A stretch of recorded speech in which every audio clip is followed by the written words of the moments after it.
ホームページがついてあって、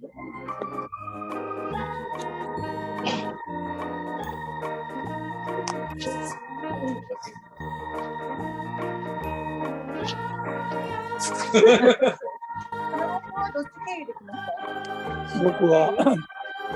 南武線。あ、じゃあ一緒だ。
2時になりましたので始めさせていただきます。皆様こんにちは。では、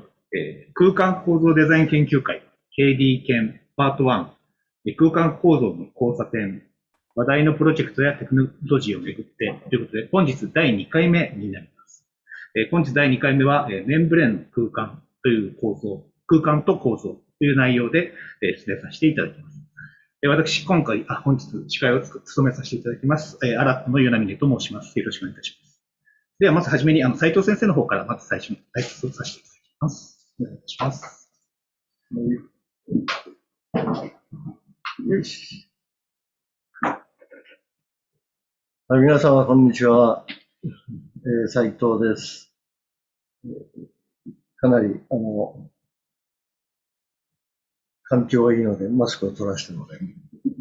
す。久しぶりですね。今日大変天気も良くて、素晴らしい週末ですけども、今回も大勢の方に、ズーム参加していただきまして、大変ありがとうございます。研究会立ち上げたときはどんな風になるか心配だったんですけども、おかげで、何回か回を重ねることによって、少しずつなんとなくペースがつかめたような気がいたします。それで今日はですね、初めての方も、画面初めの方もいらっしゃるんで、少しお話をしたいと思いますけれども、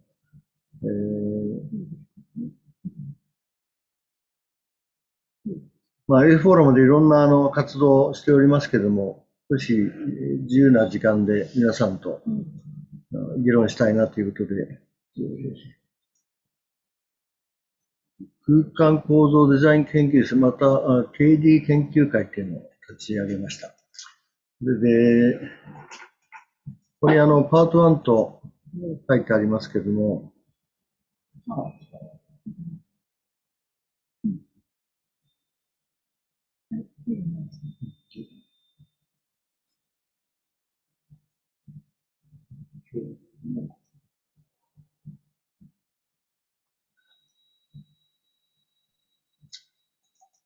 すみません、ちょっとお待ちください。すみません。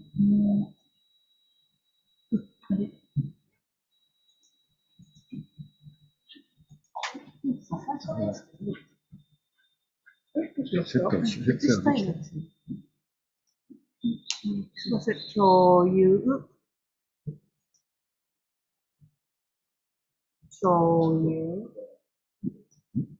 ごめんなさいね。よいしょ。スライドショー。はい。はい。どうもお待ちいたしました。で、2つのパートを作りまして、パート1とパート2ということで、今日はパート1の、話題のプロジェクトやテクノロジーをめぐってということで、前回はですね、第1回ということで、鉄のデザインというようなことをテーマにですね、最新の面白いプロジェクトを紹介いたしました。で、今日は、こんなふうなメンブレーンの空間と構造というテーマで、企画いたしました。前回マガラさんも少しお話しいただきましたけども、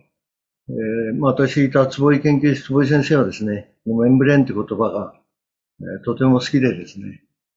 RC シェルもメンブレーンであれば、テンション膜もメンブレーンだということで、メンブレーンの中に非常に大きな力学と、美学のですね、世界をずっと追いかけていったような気がいたします。ということで、メンブレーンというのはどう訳すかってなかなか日本難しいんですが、とりあえず今回は、膜構造というようなことですね。ファブリックあるいはフィルムのですね、テンション構造を中心にですね、お話をしてもらおう。で、今日お三方にお願いしました。町谷修二さんは、熊健吾の今、気鋭の建築家でありまして、たまたま私と、南アフリカのですね、大変面白いプロジェクトをご一緒させてもらいまして、膜の持つ環境制御というんでしょうか。非常に美しい空間を作るプロジェクト。残念ながら、コロナとの影響で今、まだ、それほど進んではいないんですけども、膜の新しい空間と構造のですね、テーマをお話ししていただくんじゃないかと思います。西谷さんは、今度はゼネコンの設計という立場でですね、少し、今までの日本が築いてきた、構造技術を振り返って、総括的に話と、最近の、プロジェクトのですね、挑戦したプロジェクトについてお話しする。ただ、3人目の野口さんは、太陽工業といえば、今日本を超えてですね、世界の太陽ですけども、大阪万博以来ですね、築いてきた膜の技術をですね、少し素材という観点からですね、お話ししていただきたいと。でなかなか膜建築っていうのは、実際のプロジェクトに経験することはないんですけども、ある種まだ未開の素材だという気がいたします。一時期非常に盛んだった技術だったんですが、ちょっと最近、新しい力が足んないような気がします。今日はそのお三方に話していただいて、メンブレンの魅力をですね、今後につなげるような、そういう話をしてもらえればと。また皆さんからいろいろご質問あるいはコメントをですね、ぜひいただきたいなと思っております。ということで、よろしく司会者お願いします。はい、先生ありがとうございました。それでは早速始めさせていただきたいと思います。ではまず最初に、1人目としまして、アジハさん、熊健吾建築都市設計事務所、パートナーとして様々なプロジェクトに関わっていらっしゃいますけれども、本日は特に膜構造を中心にお話しいただく予定です。では、アジハさん、よろしくお願いいたします。まず最初にちょっと、あちはさん。はい。まず、自己紹介。はい。熊事務所のあちはでございます。よろしくお願いいたします。私は、熊事務所に入社して20年になるんですけれども、特に英語が得意なわけではないんですが、ひょんなつながりで、ボツワナの、南アフリカのボツワナという国のプロジェクトに参加させていただいて、で、当初から膜の魅力を、使った建築をするということで、斉藤先生にいろいろ相談させていただきながら、進めさせていただいて、太陽工業さんの協力もいただきながら、今回。マイクカメラですか？そうです。すいません。はい。っていうプロジェクトを今日は、資料としてお持ちしました。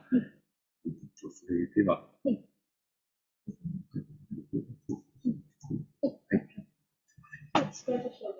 はい。じゃあ、スライドショーの順によって説明いたしま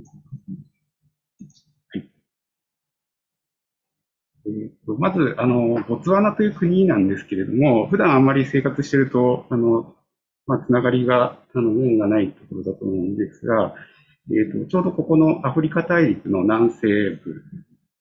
南ですね。で、南アフリカ共和国のちょうど真上にあるような場所にあって、気候で言うとすごく砂漠気候に近いような場所になります。陸のカラハリ砂漠っていう砂漠地帯の中にある国で、南半球なので、太陽は、東から昇って北に向かう。で、っていうような場所にございます。空気がすごく乾燥している地域です。でこれが、もう少し拡大した地域なんですけど、この辺りが、ですね。で、敷地がですね、オカバンコデルタっていう地域のところにありまして、で、これはどういうところかっていうと、先ほど申し上げたように砂漠地域なんですけれども、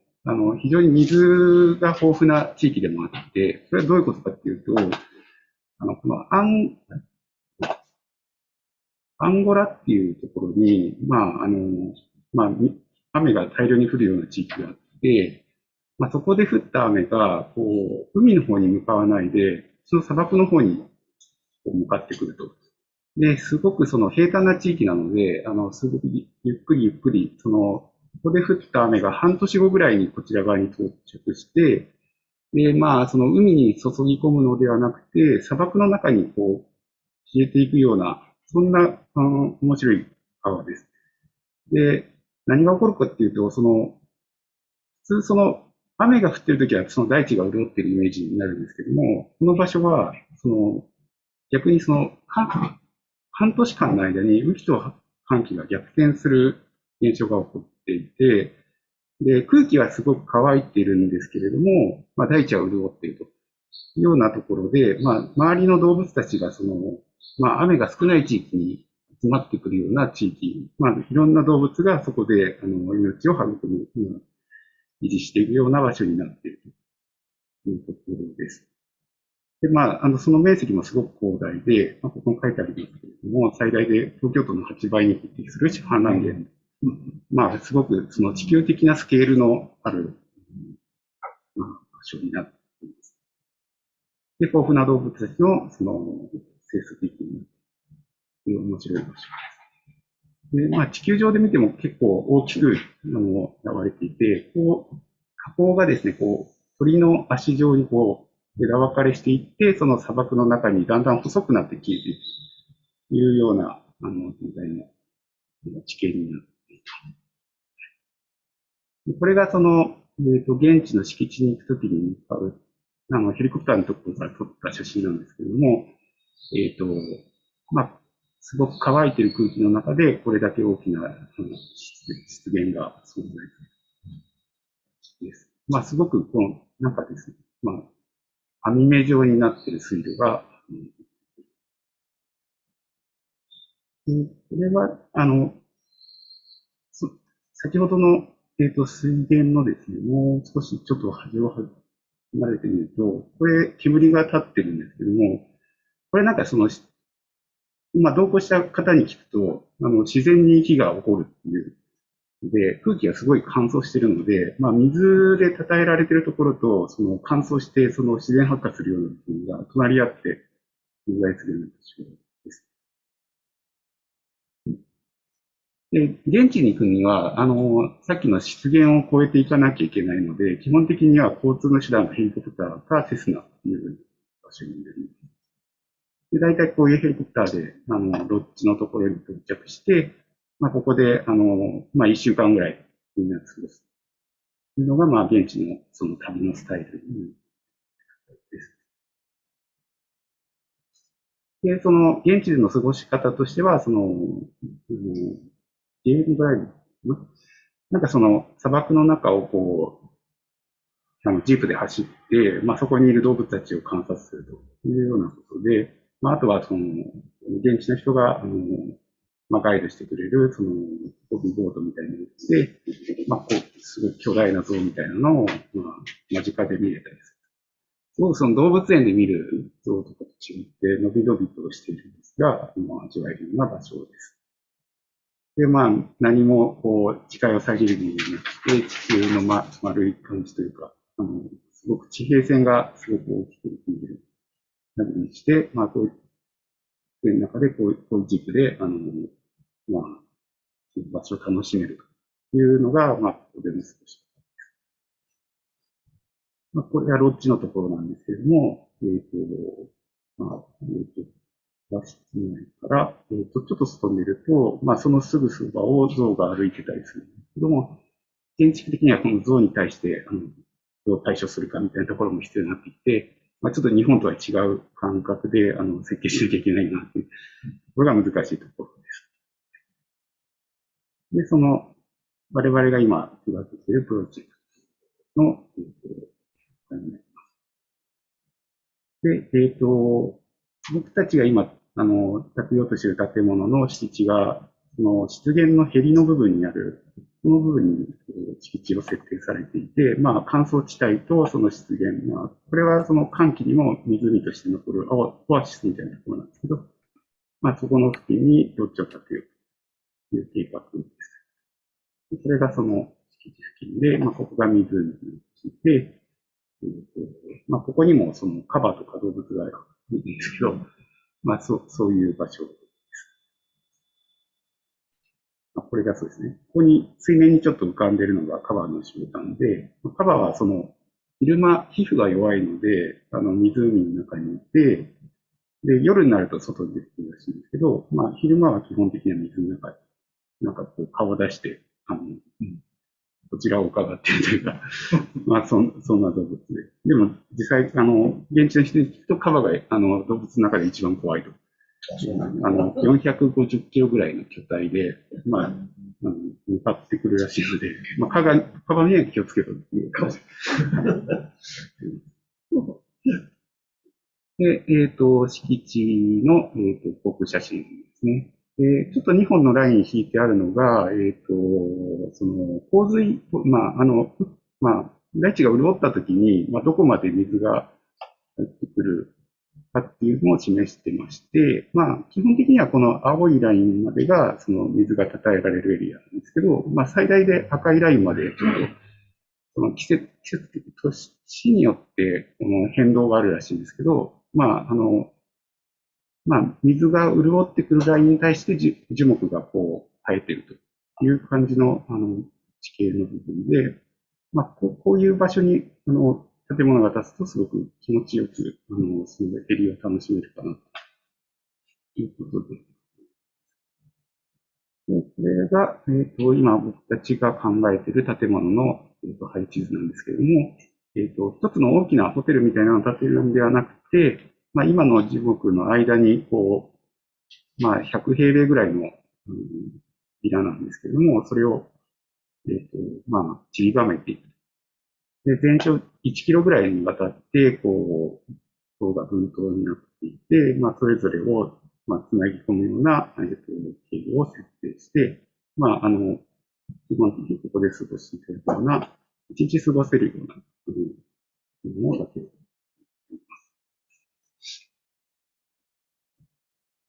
れが、スキーパーツになりまして、まあ、湖のへりと、まあ、乾燥地帯との、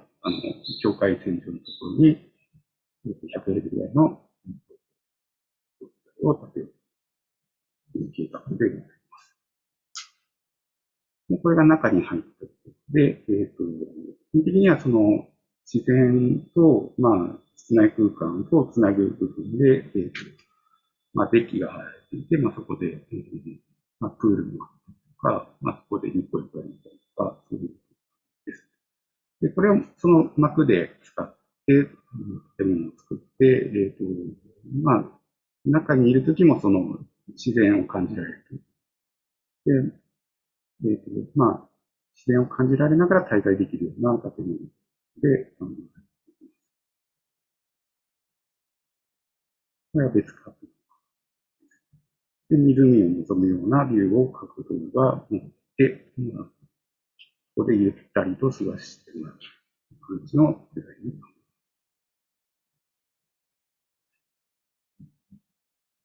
ります。で、まあ、建物をこう、硬く作っていくっていうよりは、こう、膜とか布的なもので、まあ、馴染ませていくという発想で、この建物を作っていき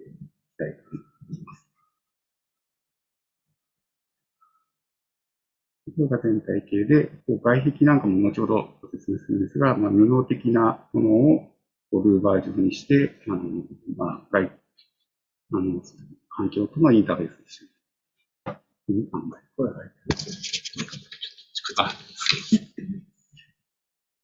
で、こちらはプランで、まあ、こちらが湖の方になるんですけれども、それに対して広大なデッキがあって、まあ、プールとオープンテラス。で、まあ、室内のラウンジとかベッドルームとか、あとは水回りが、それぞれ独立した形で、投資上のプランでまとめられている形です。これは不定形な輪郭というよりは、こう、幾何学を持ってまして、まあ、基本的にはその3つの円が、こう、つなぎ合わされたような計画になっていて、まあ、後ほどちょっと構造のシステムとも関連するんですけれども、まあ、こういうプランの基本的な構成になっています。でそこに対して、屋根の膜構造が、まあ、不定形な形で、こう、覆われているというか、雲のようにその頭上を守っているというような形で、デザインをしています。これは断面ですね。ポールがあって、そこから、テンションでつらっているとです。これが断面図です。地面から、ちょっと端に、なんですけど、動物がこう、上がり込んでこないような高さを設定したりとか、ということで、こう、あとは湿気とかですね。で、快適な空間を保つために高床式になっていて、プールが少し取り込んだところに作られているようなプランを作っています。で、屋根に関しては膜で作っていて、内側の天井についても同じく膜を使って、膜がダブルに入っている。二重膜の状態で屋根と天井を作っています。基本的な形としては、屋根が、屋根があるんですけども、で、こちら側に内膜があって、その屋根と内膜との間を、こう、上方方向に跳ね上げるような形で、形を作っています。で、外に向けてその視線が、開けていくというか、広がっていくような効果を狙って、膜の構造体を作りたいという数字を狙っています。で、二重膜を透過することによって、現地の強烈な日差しなんですけども、そういったものも和らげるようなことを考えています。これは外皮の考え方です。これ、ルーバー状の、短冊状のルーバーが、壁全体にあって、その天井の膜と床の間をつないでいる。で、そのルーバーが、開く閉じるっていう関係と、あとはその寝かせるっていう関係、二つの動きに対応できるような仕組みを考えていて、環境の制御として機能するようなことを今、デザインで考えています。その同心円状の部分で軌道上にレールがあって、これは前閉した時の様子なんですけど、これでその空気の流れを遮断するということを考えます。で、ここからが、構造的な考え方のページなんですけれども、我々がまず、考えたのが、雪吊りと呼ばれていると、これ金沢の兼六園の、写真なんですけれども、この考え方を使って、構造体、今回の作品ができないかなと考えています。で、雪吊りの美しさっていうのは、その松の単体としての美しさと、その吊り構造としての美しさが、相互互換的になっている。で、どちらも美しいものなんですけど、さらにその相乗効果で、独自の景観を作り出しているところが、面白いというところで、今回の構造もそういった、いろんなものが融合しながら、独自の、美しさを出すような形ができないかなというふうに考えています。で、これは、模型なんですけれども、外側の屋根になる膜、で内側の、天井になる膜と、それと、内膜の構造体を支える、雪吊りのワイヤー部分を表現したものです。で、構造ですね。こういった円の中央に近い部分にポールが立っていて、そこから吊り下げられた、この3つの円がつなげられた構造体がリングとして空中に浮かんでいる。これはその地面に対しては、先ほどのプランをですね、断面的に見たのはこれなんですけど、同心円状の中央付近にあるメインポールがあって、そこからその不正形の3つの円をつないだリングがこの位置にあるんですけど、このリングをこのメインポールから支える、雪吊りストリングというので、つなげています。で、こいつを、地面に向けた、バーチカルストリングっていうもので、固定して位置を、決めている。で、屋根材に関しては、こちら側に、アウトサイドフレーム、アウトサイドポールがあって、まあ、ここに対してこう屋根材の膜があるんですけど、天井の膜はここに向けて、このリングに向けて、まあ、貼られていて、まあ、このリングとまた屋根材の先端と、こう、まあ、イーブン、ひさしになる膜でつなげられていて、まあ、屋根単体と、内側の天井と、まあ、それをつなぐひさしっていうことで、膜材を使っている構成になっています。これはディティールの部分で、まあ、ディティールの部分にも繊細な見え方をするような工夫をちりばめて、今考えているところで、で、これは、まあ、先ほどその3つの円がつなげられたリングを、まあ、考えているところなんですけども、斉藤先生の方で最初にまず書いていただいたスケッチがベースになっているということです。で、これはですね、まあ、まあ、単円ですね、この場合は。単円を、まあ、作り込むのにどういった形でので、かなり設計の初期の頃に書いていただいたものなんですけども、この構成が基本になって、これが3つ、連続してつなげられているような形でデザインをしていきます。で、これを不定形にしていく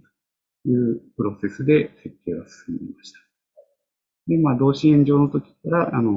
まあ、構造的な解析を対策逆に手伝っていただきながら、まあ、安全性みたいなところを担保していくことを考えで、これは、実際の組み立て方ので、斉藤先生のでスケッチをしていただいたものなんですけれども、まあ、まあ、ポールを立てる状態の段階で、先に膜材の、その地面に近いところに打ち込んでおいて、まあ、ポールを立てながらその膜材を貼っていったり、ので、まあ、実際に建造ができないかなというふうに考えています。で、今取り組んでいるデザインとしては、まあ、ちょうどこの屋根のところに、こう、アウトサイドフッポールがあって、まあ、そこにはそのバックステイで、こう、こちら側に力を、受け止めるものが必要ということで考えているんですけれども、ちょっと、これだと、その、少しその居住域に近いところにそのバックステイが現れてしまって、ちょっと危ないんじゃないかっていうと、あとはちょっとそれがその景観的にうるさく見えないかというところで、それを工夫したいなというふうに考えているところです。これは、ですね、まあ、今の考え方をもとに、現地のテント施工業者の方で作ってもらったパーツなんですけれども、まあ、まあ、まあ、こういう感じで出てるパーツです。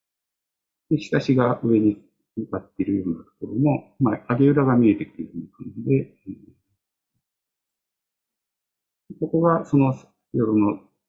室内と外を空白する、3つのリングの、つながっている。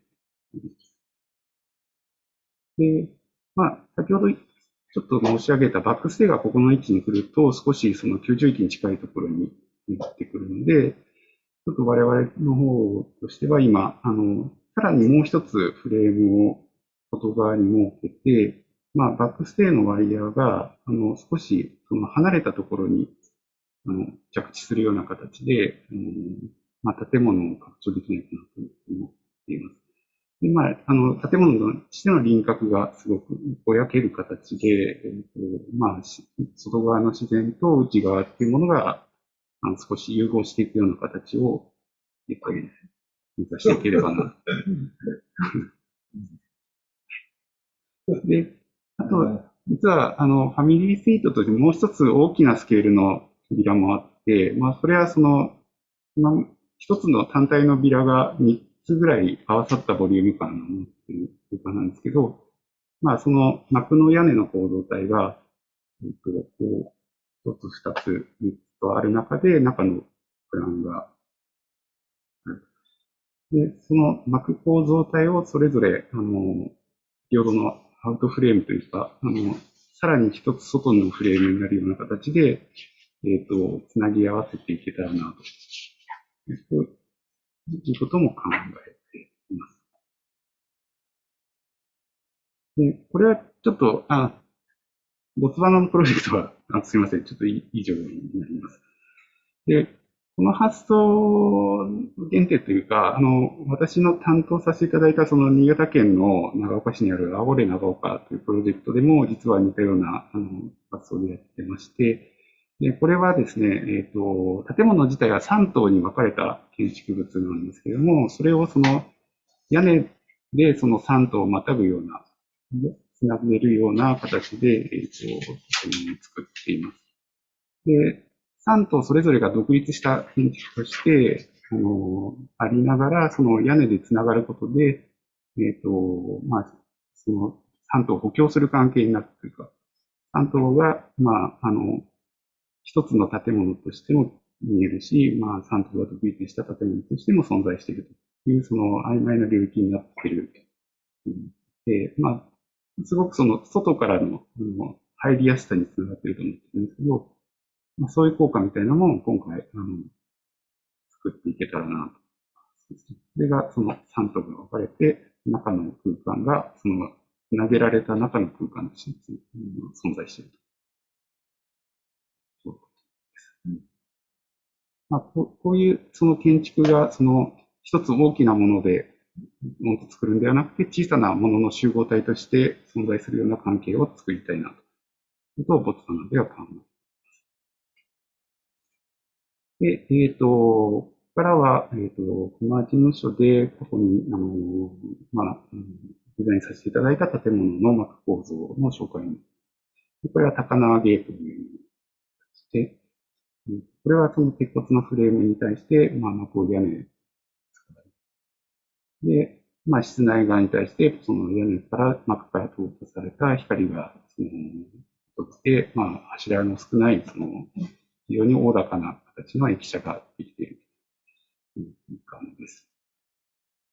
こちらは、富士山を望む静岡県の、公園施設になりまして、これもちょっと雪吊りと形が似てるかなと思ってるんですけど、中央にそのメインポールに当たるものがあって、そこからその延伸状にこう、フレームがあって、そこに膜が、で、できてる。はい。最新のですね。はい。つい最近。で、夕暮れになると、こういう、その、照明の効果みたいなので、あんどんのような形で公園全体が、ほんわりするような効果を狙っています。で、こちらは、北海道の、帯広の近くにある、ミラーで、これもホテルとして今記念してるんですけども、これは建物全体を膜で覆っているようなものです。で、これもダブルスキンで膜材使ってまして、その膜の中の、質材、断熱材も入ってるんですけども、二重膜にすることで、その環境を制御しながら快適な空間を作るみたいなところに取り組んだプロジェクトになっています。こちらは、何ていうのかなの、総合家具さんという、建物研究所になっているプロジェクトで、これは外壁にその膜を使っているんですけど、ETFE で、で、夜になるとやっぱりその膜を透過する光が、少し、全体の空間に、柔らかく馴染ませるという、柔らかさを加える。ちょっと温かみのある空間みたいなところで、空間を作る。室内は非常に明るくて、開放的な雰囲気。こちら、長岡市の、住宅なんですけども、住宅の屋根に使っているです。こちらもその住宅の部分で膜を使ったりとして、降雪地域なんですけど、雪が、滑り降りてくるという形で、膜の屋根を作っています。で、夜になると、室内から、室内の明かりが外にも、このまま照らすので、柔らかく使っています。で、こちらは、保育園なんですけれども、これは東広島市というところにある、保育園で、有機質の一部に膜を使ったというね。で、室内から見るとこんな感じですけど、これもダブルスキンの、屋根と室内の天井の膜になってまして、ボツワナ以前に我々担当させていただいたんですけども、こういう膜の処理、端部の処理みたいなところで、今回ボツワナでも同じような形にできないかなと思います。で、作品を作ってやりました。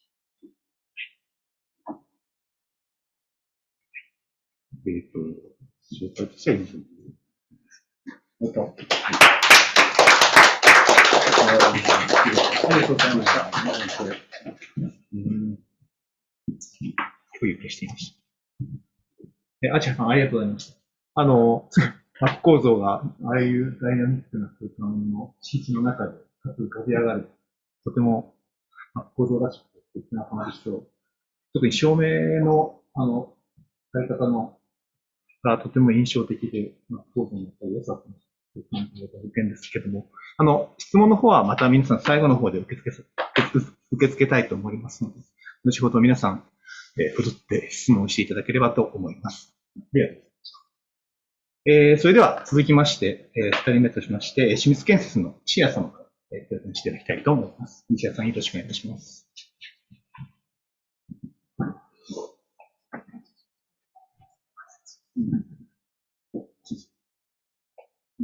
いいよ。清水建設西谷です。本日よろしくお願いします。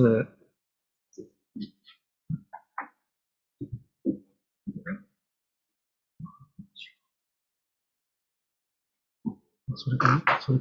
違う。違うな。ない。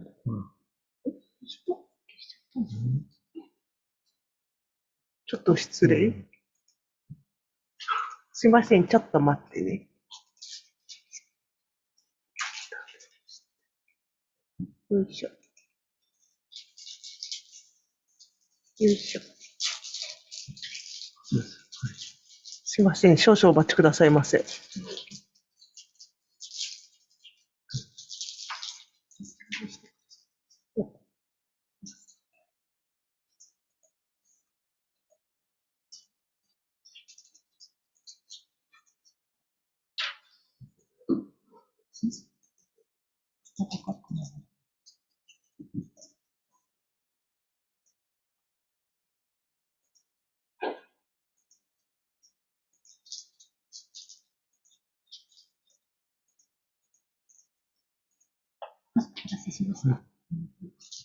お待たせしました。西谷です。よろしくお願いします。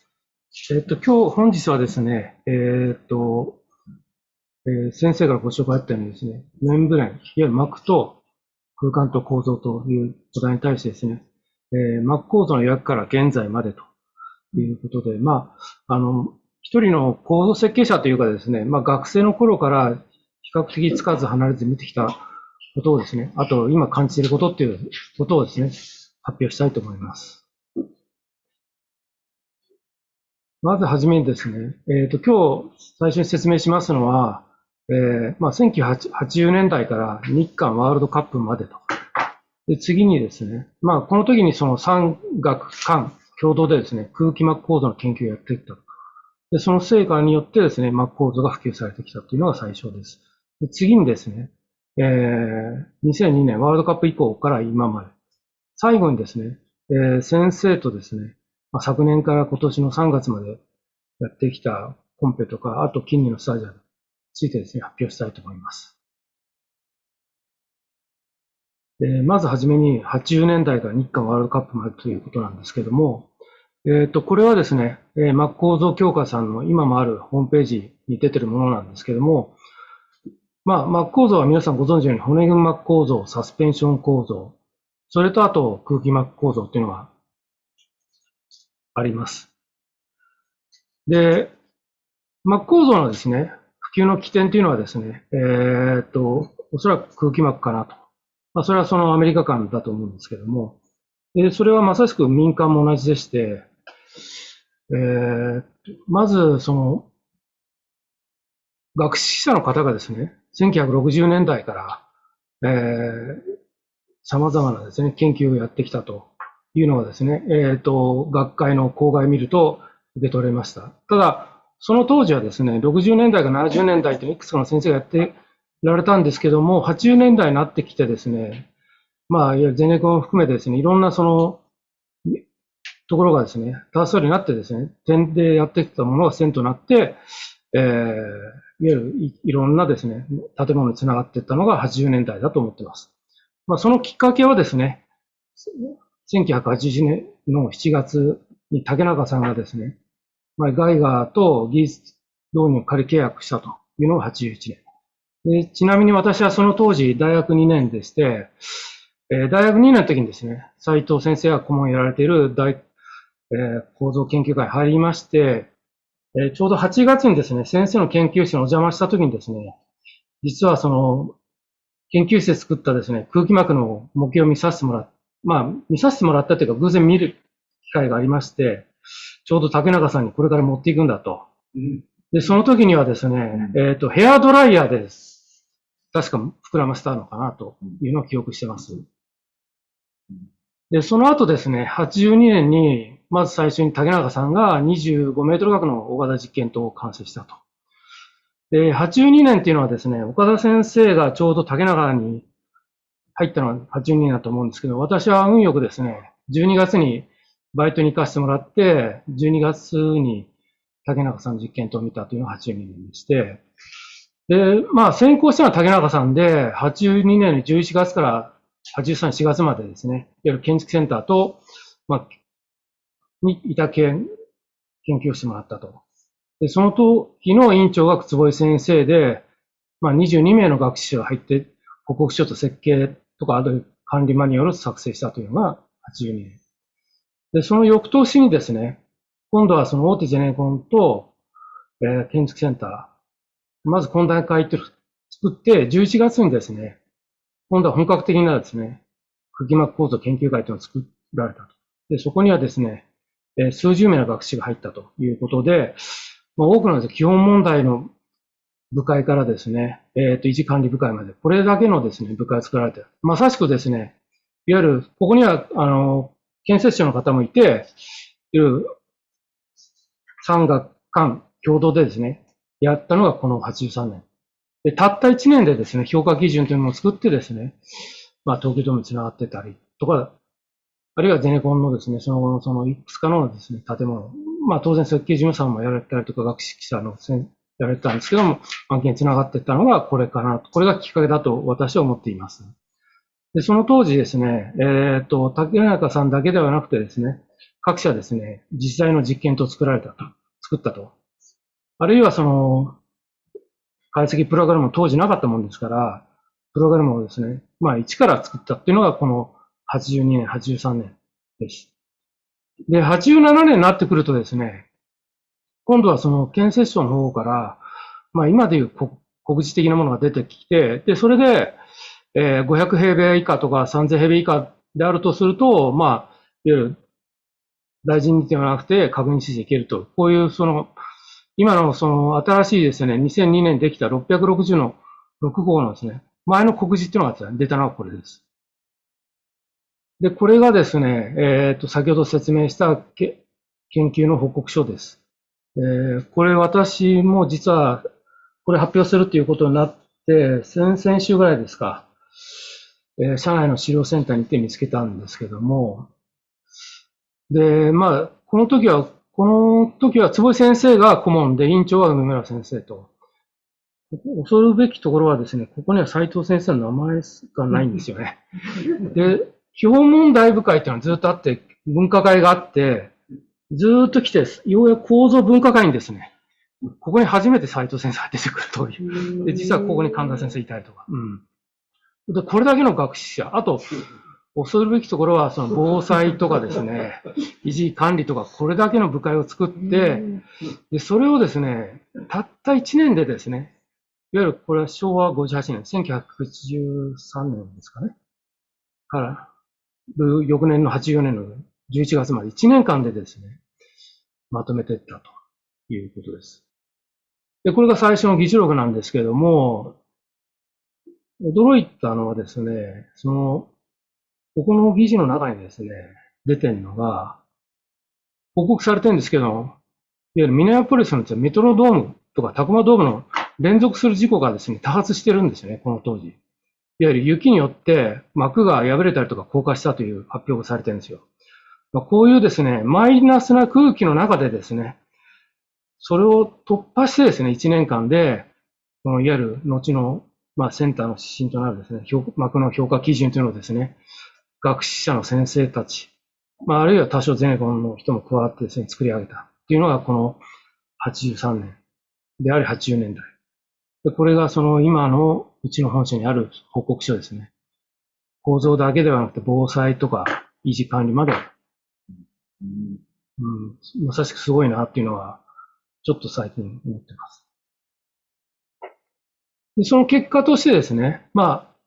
上の段がゼネコンが作ったもので、下の段が学習者を、あるいは設計事務所さんが作ったもので、真ん中はですね、共同して作ってたものということで、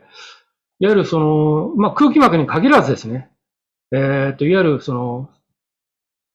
サスペンションから、あるいは張力膜から、いろんなものをですね、作っている。ケーブルネットとかですね、あるいはケーブルドームとかですね、作られた。この80年代から2002年のワールドカップの前までですね。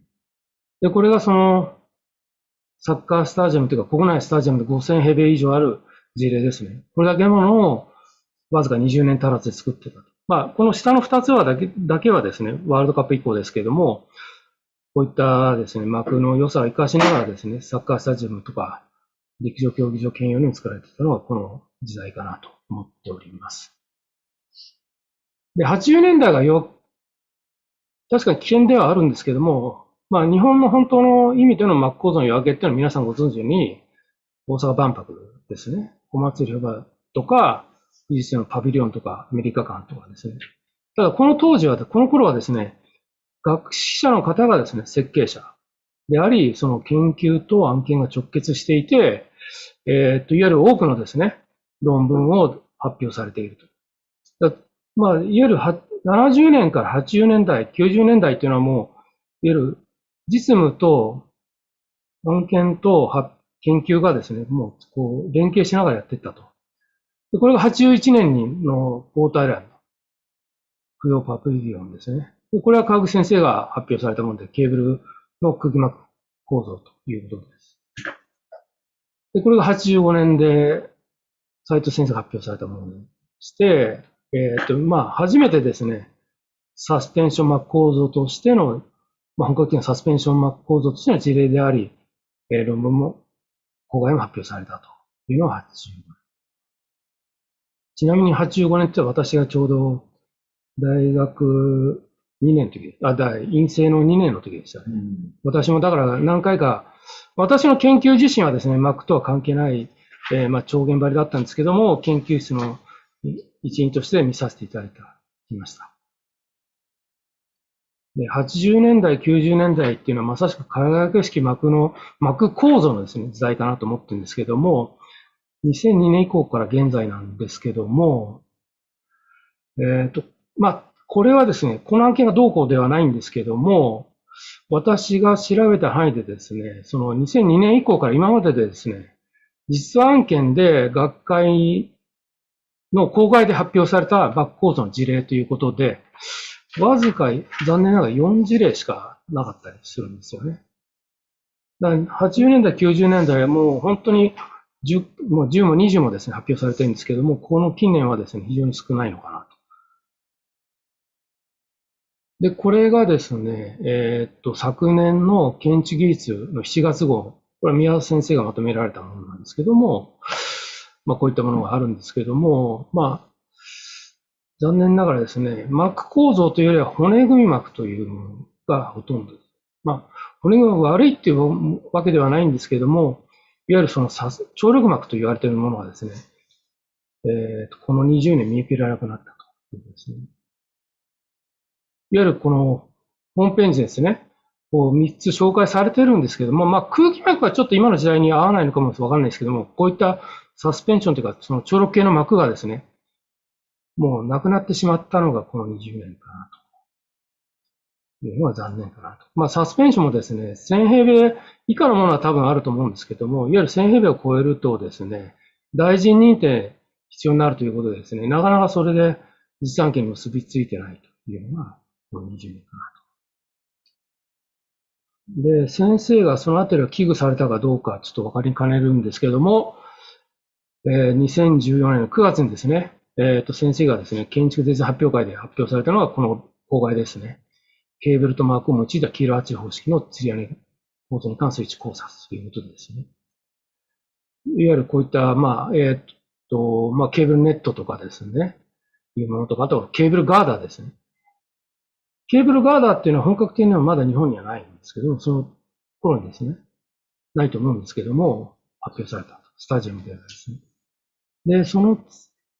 2年後にですね、今度はこの後発表される野口さんと一緒に先生がですね、大規模スタジアムにおけるマック屋根の適用ということで、これは写真自身は先生がやられたエコパスタジアムなんですけども、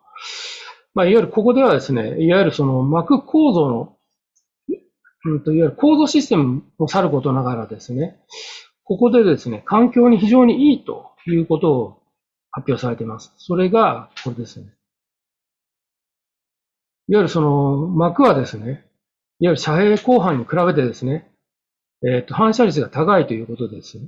反射率が高いということでですね、その日差しの強いブラジルとか中東のスタジアムが多く採用されていったりとかですね、いわゆる直下においてもですね、夏場でも半屋外感があるということだったりとか、熱の吸収率が高いということでですね、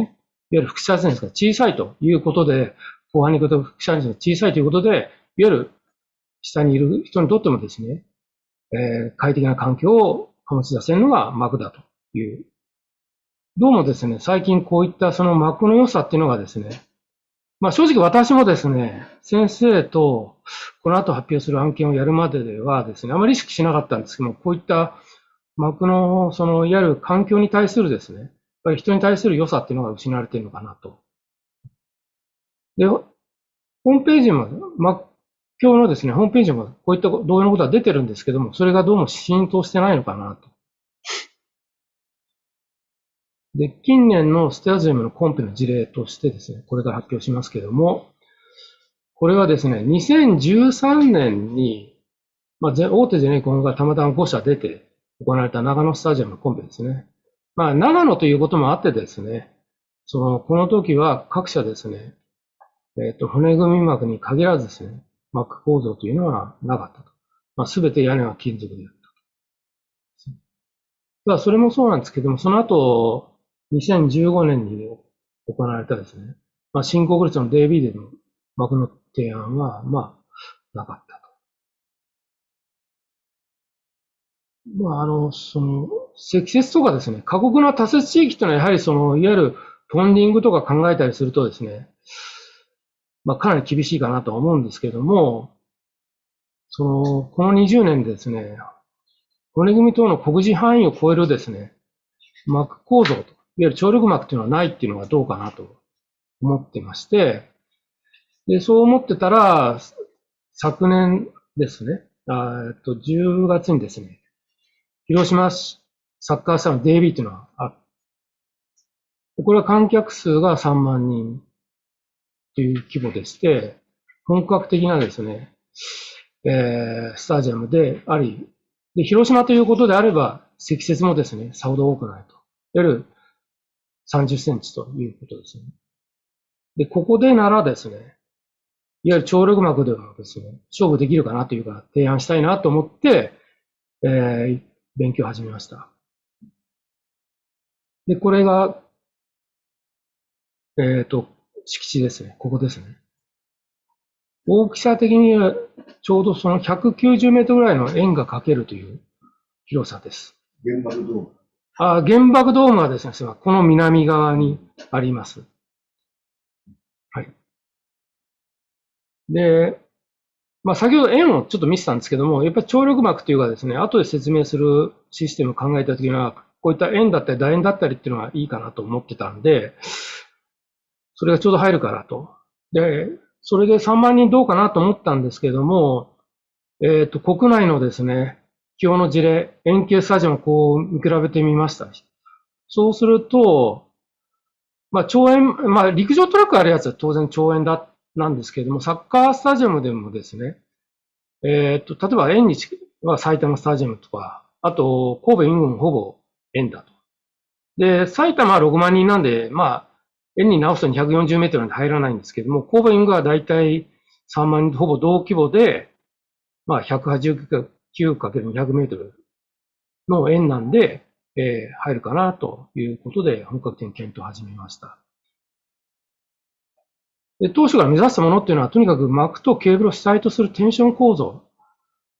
これでどうしてもやりきりたいなという思いでやり始めました。テンション構造を使ったですね、ドームとかスタジアムっていうのは、私が調べた範囲だと、この4人の方かなと。いわゆるガイガー。これケーブルドームですね。これは88年にソウルでオリンピックでスタジアムを作って、その後、フロリダにもドームを作ったと。ただ、このケーブルドームの発想の起点としてはですね、テンセグリティのドームとですね、先生が79年にIS で発表された車輪型超弦構造。これをベースに作られたと考えたというふうに聞いております。あと、斉藤先生が、ハイブリッドテンションドームということで、天城ドームというのを作られていて、あと、そのレビーという人がですね、ジョージアドームと。で、これはですね、もういわゆる完全な閉鎖型のドーム屋根。で、皆さんよくご存知のシュライがですね、車輪型ケーブル構造をですね、世界各地に作っているというんですよね。で、今回は、当初私も車輪型ケーブルから入ったんですけども、後で少し軌道修正をかけていって、両方を融合した形をですね、先生と一緒に提案したというのが広島です。で、先生とやるにあたって少し勉強しなくちゃいけないということで、天城ドームを見に行きました。これはですね、大きさ的には40から50メートルなんですけども、これが91年で作られたとするとですね、解析技術もそうですし、施工技術も大したもんだなと思いました。で、これは施工的にはですね、下で組んだものをですね、リフトアップしたということで、よくいわゆる張力系のものをですね、持ち上げたなというふうに、少し、感心しているというか、驚きました。実際、現物を見てですね。で、白石さんがやったのはこういった形のものですね。いわゆる最初は93年に2点方式のものをやり始めて、それが、90年代から2000年の初頭で、2010年以降ですね、この中央ストラット方式というのを、多く使われているということですね。で、今現在もですね、最新のやつはダブルストラット方式ということで、半分ので使われているということですね。で、先ほど申したようにですね、スタジアム N の形式をこれが先生が96年から98年に発表された論文ですね。ここにいわゆるこういった、いわゆるいろんなタイプのですね、ものが整理されていると。で、2017年から19年ですね、これは宮先生が中心となって発表されたところでも、こういったですね、円形だったり楕円形だったりと、いくつのタイプをですね、発表されております。で、ドーム屋根はですね、このような形でですね、フープ形式からガーダ方式からあって、で、それを合わせたのがですね、フープと、いわゆるケーブルドームとケーブルガーダを組み合わせたのが天城ドームで、今回はこれらを融合したものをですね、目指していこうというのが先生と考えたものです。で、これはですね、我々が提案したものです。で、ホームページから先日までですね、データとしてもあったんですけども、ちょっと昨日見たらなかったりしたんですけども、これはですね、我々が目指したのは、とにかく鉄骨が悪いってわけじゃないんですけど、鉄骨の良さとですね、あと膜の良さで、それをうまく組み合わせるためにはやっぱりケーブルを使うという、この3つをですね、3つの素材を組み合わせるということを目指しました。で、それで、いわゆるサッカースタジアムなんで、まあ、円っていうか、最終的に楕円という形にしたんですけど、楕円方式で、リング状につながったものですね。これをですね、車輪型超弦トラスと超力膜部っていうのと、あと外周部についてはですね、吊り屋根というのを考えました。で、これを提案することで、まあ、提案したきっかけはですね、とにかく薄暗いスタジアムよりも、屋外感のあるですね、スタジアムがいいだろうということで提案しました。ただ、やはりその軽量構造の、まあ、敵というかですね、一番クリティカルになるのは風です。で、風についてはですね、このような形ですね。これがその、放射方向の針を示してるんですけども、上限が鉄骨で、塚がいくつかあって、ケーブルを組み合わせて、それをトラス状にすると。まあ、トラス状にする事例としてはですね、まあ、先生とやった有明体操競技場でも提案したんですけども、サブストリング付きの上限針。これを円周方向に並べて、あとはそのステイ部分を入れるということですね。まあ、そうすることでですね、張力が抜けた後も安定した挙動を示すということを考えます。で、Mac についてはですね、その押さえケーブルを入れるということでですね、そのいわゆる風荷重に対してもですね、まあ、骨組み膜ですと4メートルスパンというどうしても縛りがあるんですけども、こういった、今回の場合はですね、いわゆる張力膜ということで、もう、いわゆる大臣認定を覚悟で提案システムなんですけども、押さえケーブル方式、押さえケーブル入れることでですね、まあ、これは太陽の井上さんに検討してもらったんですけども、最大スパンとしてはですね、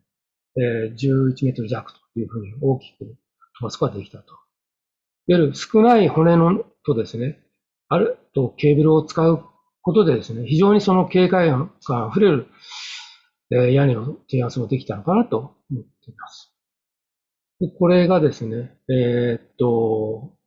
我が提案した広島サッカー社の外観ですね。これも先ほど説明した提案書の概要版から引っ張ってきたものですね。内観がこんな感じでして、いわゆる膜の白さとですね、透明感っていうか、その透過率っていうかですね、そういったのがうまくこう表現できてるかなというのと、あとはその鉄のですね、まあ煩わしさっていうかですね、そういったその重さっていうのがだいぶ大幅に軽減したものが提案できたと考えています。で、これがですね、各社の提案を並べたものですね。左上がですね、まあ、優先交渉者が取ったものですね。これは実はまあ、大勢さんが取ったものなんですけども。で、右上がですね、竹中さんの提案で辞典と。で、左下がさっきの我々で、右下が梶間さんのものですね。まあ、いずれもその、まあ、なんていうのか、鉄骨をメインにした加工かなというふうに受け取られました。で、審査結果の報告書っていうのもですね、広島市のホームページに掲載されているんで、そこからちょっと抜粋してみたんですけども、個別にですね、これがその大成さんに対して、で、これが竹中さんに対して、これが梶間で、これが当社ということなんですけども、まあ、優先交渉者が取った大裁については、屋根についてはですね、特に大きなコメント、特に全くコメントはない。で、竹中さんについてはですね、ちょっとすいません、ちょっと文字がダブついてたんですけども、ETF を提案してたということらしいんですけども、まあ、それがちょっと実績が乏しいということで、これについてはですね、残念ながらマイナスの評価。で、梶間さんはですね、骨組み膜をおそらく提案していると思うんですけども、パース化見るとですね、これについてはですね、明るい膜屋根を用いると、提案コンセプトが評価されたということで、ただ、梶間さんの方は ETF を使っているということで、それはマイナスだったんですね。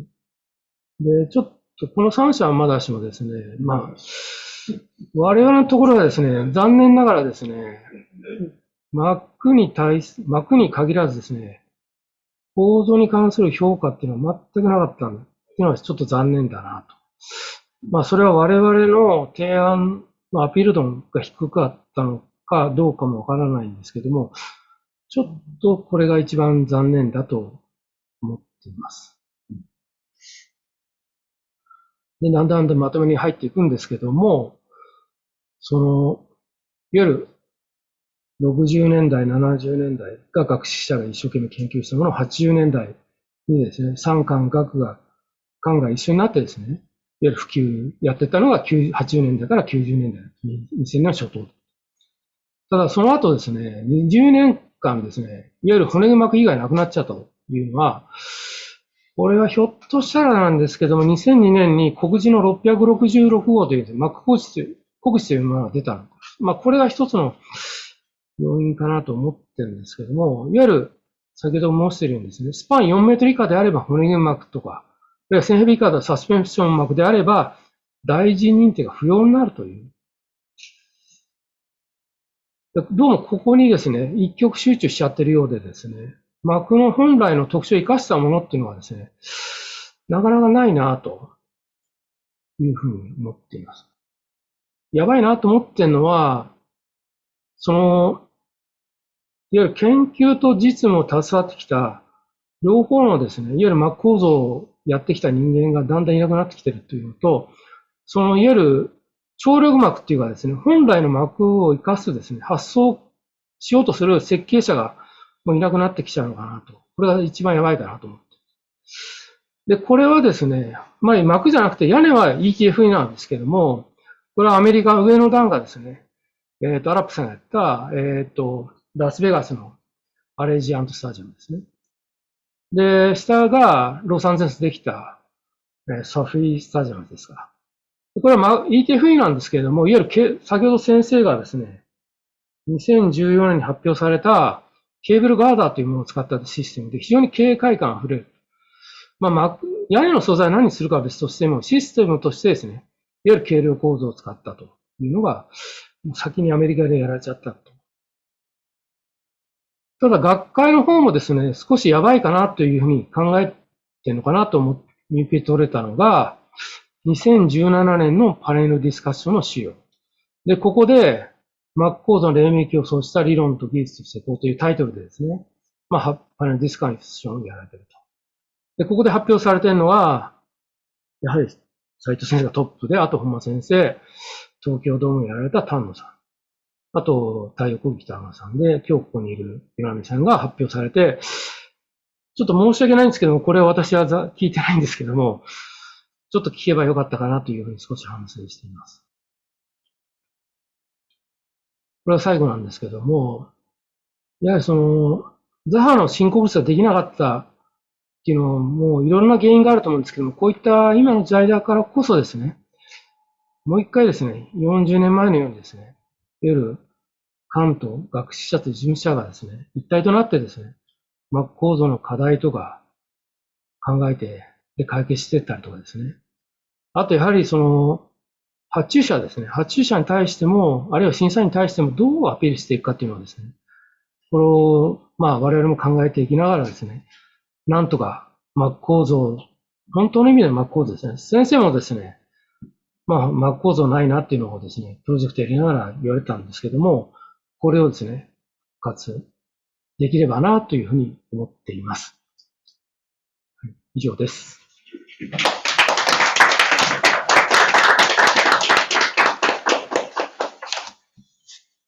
西谷さん、ありがとうございました。夜明けから現在ということで、私も知らないような初期の頃からの膜の話、特に東京ドームの、協定の資料は、まさにあれを見るだけで日本全体で何かを成し遂げようと感じられるし、もうあれを見ただけで書類だなと思いました。あと私も本当に2、3週間なんですけど、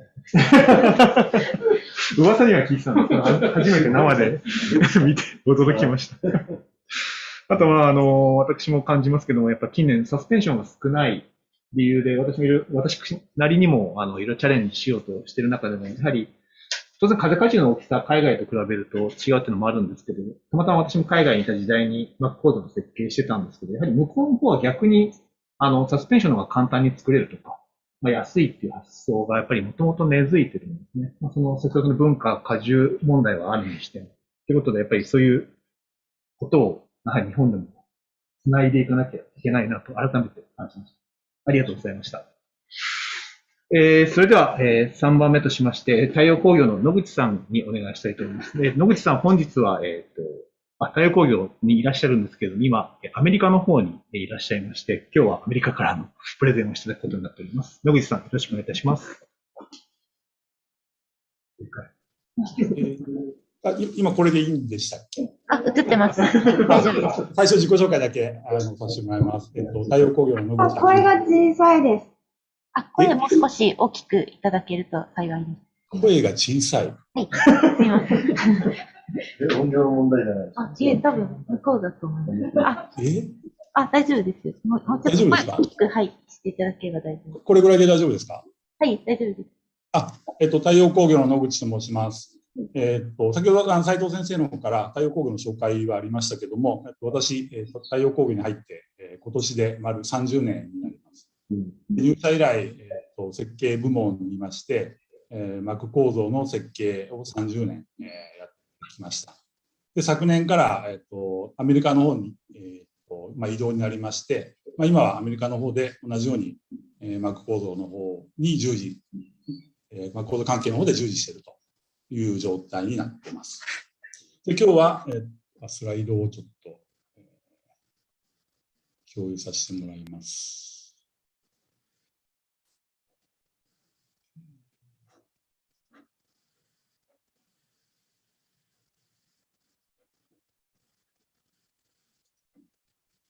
これで今大丈夫ですかね？映ります。映ってます。大丈夫です。はい。今日は膜構造の可能性ということで、膜材料およびその膜そのものをずっと扱ってきた立場からいくつか紹介をしていきたいなというふうに思っています。内容としては、パスト、プレゼント、フューチャーということで、まず1970年の大阪万博で我々がどういうことを学んできたのかということ。で、次に2000年を中心とする20年ぐらいの間に膜構造というものがどのように発展し、どのような建物を作ってきたのかということをちょっと紹介して、最後にこれから膜構造を発展させるにはどういうことをしていけばいいのかなというのをちょっと考えていきたいなというふうに思っています。で、スライドの一部、結構西谷さんが発表された内容と重なっているところもありますので、重なっているところはちょっとスキップしながら、また西谷さんが発表されたところを補足したりとか、あるいは強調したりというできるところは、そういうふうに強調しながら、西谷さんが発表されたことを、強調しながら、発表していきたいなというふうに思っています。まず、膜構造の、西谷さんは夜明けと書かれてましたけれども、私、幕開けというふうにちょっと書かせてもらいました。万博の件は先ほど西谷さんの方も、話がありましたので、あまり多く話しませんけれども、間違いなくこの70年の万博から膜構造というのは、日本のみならず世界の膜構造というのが発展していったんだろうなというふうに考えています。一つはその膜構造と言われるものが、建築物にちゃんと適用できるんだということを、世に知らしめたイベントだったのかなというふうに思いますし、先ほどありましたけど空気膜構造に関してはさまざまな検証をして空気膜構造が安全であり、防火上も構造上も防火上も安全であり、建築物にちゃんと適用できるということを示したのではないかな。また日本国内のことに関して言うと、これまではその膜構造に関するいろんな規制とか基準とかいうのがなかったので、この万博を契機に先ほどありましたような空気膜を中心としたさまざまな議論が産学官中心になって議論ができて、膜構造が建築物としてちゃんと建てれるようなそういう議論がずっとこれを契機になされてきたのかなというふうに思っています。そういう意味で70年を契機に膜構造建築というのが幕開けになったというふうに考えております。でアメリカ間に関しては、あまり詳しく話してもというところありますので、テーライズのケーブル補強にテーライズ空気膜構造ということになるんですが、これ以前の空気膜っていうのはここにあるようないわゆるコーライズと呼ばれるものでした。でこれは膜単体で空気の内圧であるとか風の不圧力に抵抗しようとすると、どうしても膜張力を抑えないといけないので、極率を小さくする必要があると。そうするとどうしてもこういう球体に近いような状態にしないといけないので、仮にそのドームのスパンを大きくしようとすると、高さもとてつもなく高くなって、あまり大きなスパンには使えないというようなことになってきます。もともとのその、70年万博のアメリカ館も、いわゆる最初の案というのは高ライズの空気膜で計画されてて、高さが多分70メートルとか80メートルぐらいの高さになるような高ライズの空気膜だったというふうに聞いてますけども、先ほどありましたデイビッド・ガイガーの方で、ケーブル補強による低ライズということが提唱されて、実現に至ったということで、ここで、ちょっと紹介したいというか、私が、すみません。膜構造に関して、境界構造が何かというのを考えると、この場合、このとてつもなく大きい、その140ベータ近くかける78メーターという、このコンプレッションリングがいわゆる境界構造になってしまって、これを膜で何か覆おうとすると、多分不可能な状況になってくるんですけども、このケーブル補強をするということで、このコンプレッションリングに対する境界構造に対しての空間というのはケーブルが負担すると。で、膜に関して考えると、6メーターピッチで配置されたこの補強ケーブル、このグリッドの中で考えればいいという、このグローバルで考える部分はケーブルが負担し、膜はこのグリッドで囲まれたそのローカルの部分だけで考えればいいということで、非常に膜構造の可能性っていうのが広がったのかな。これは空気膜に限らず、骨組み膜とかでも考えられることだと思ってて、境界構造に対する全体の、負担をどこで行って、あるいはケーブルとかを使って負担を行って、膜はそのローカルの部分で考えるという考え方っていうのは、今も適用できることなのかなというふうに思っております。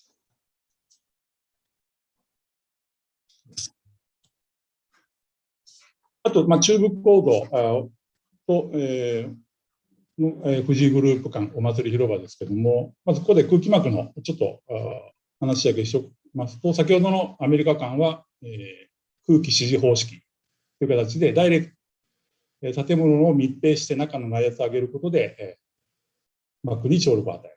一方、その空気膨張方式という、富士グループ館というのが、チューブの中に、空気を入れて、その内圧を高めることで、膜張力を与えて合成を確保するという方法になります。何が違うかというと、空気支持方式は建物そのものを密閉しとかないといけない。で、空気膨張方式っていうのは開口部を自由に作れる。このチューブの中だけを密閉していれば大丈夫という、そういう違いが出てきます。で、お祭り広場で使われている矢では、空気膨張方式の一種になると思いますが、上膜と下膜、これはポリエステルフィルムですけども、その中を加圧して合成を与えるということを採用しています。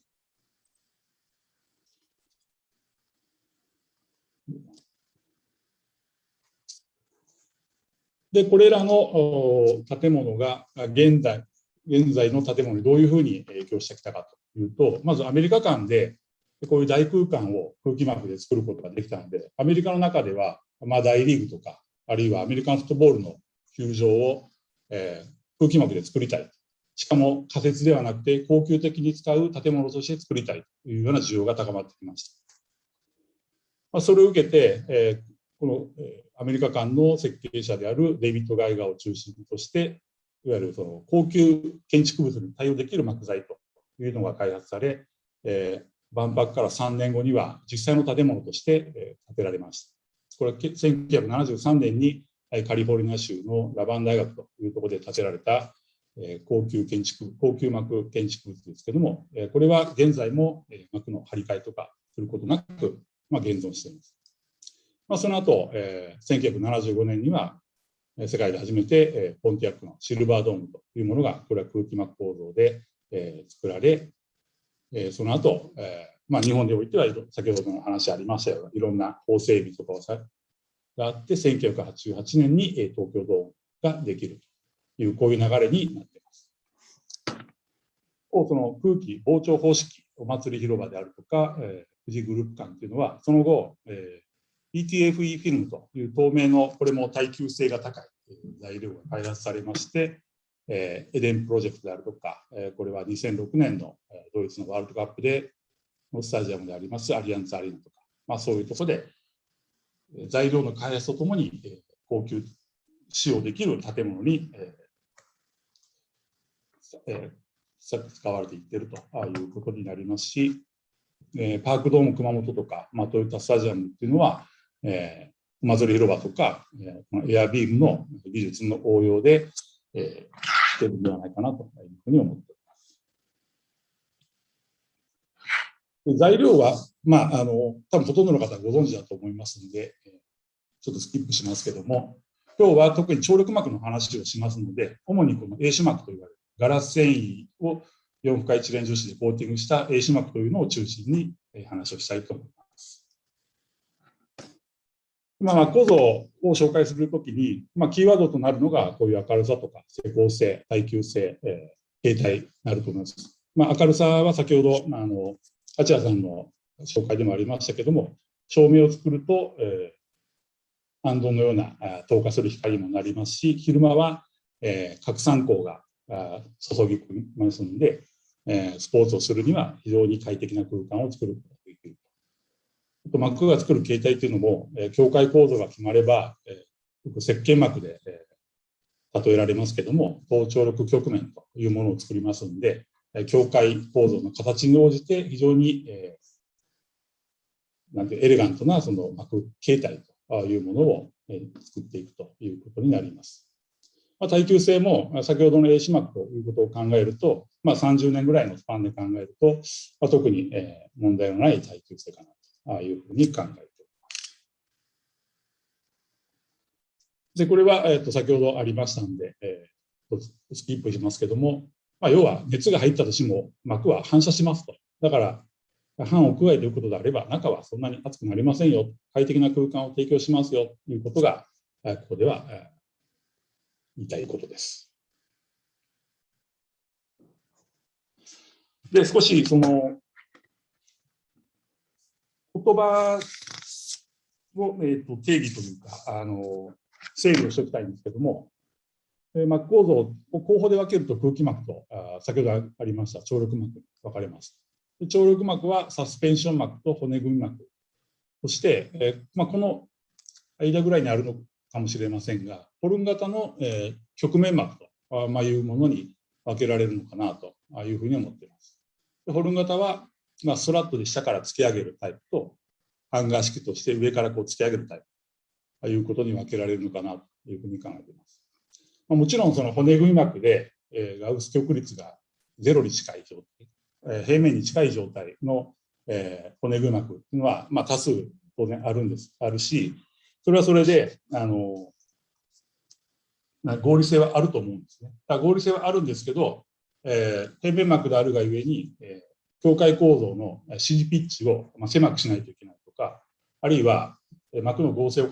確保するために初期張力というのが非常に重要になってきますので、施工時にその初期張力を導入するときに施工の手間がちょっとかかったりとかいう、そういう制約っていうのは関わってくるのかなというふうに思います。で、膜構造の形っていうのを考えるときに、キーワードとなるのはやっぱり荷重の、上向きの荷重、あるいは下向きの荷重に対してどう抵抗していくのかとか、あるいは初期張力をどのようにして導入するのか、あるいはその形が膜勾配であったり、滑接に対して有効に働くのかどうか、あるいは実際に膜を施工するときにどのように効率化するのか、例えば膜の面積に対して定着部の数をいかに減らすのかということがキーワードとして重要になってくるのかなというふうに思っております。で、ここからは実際の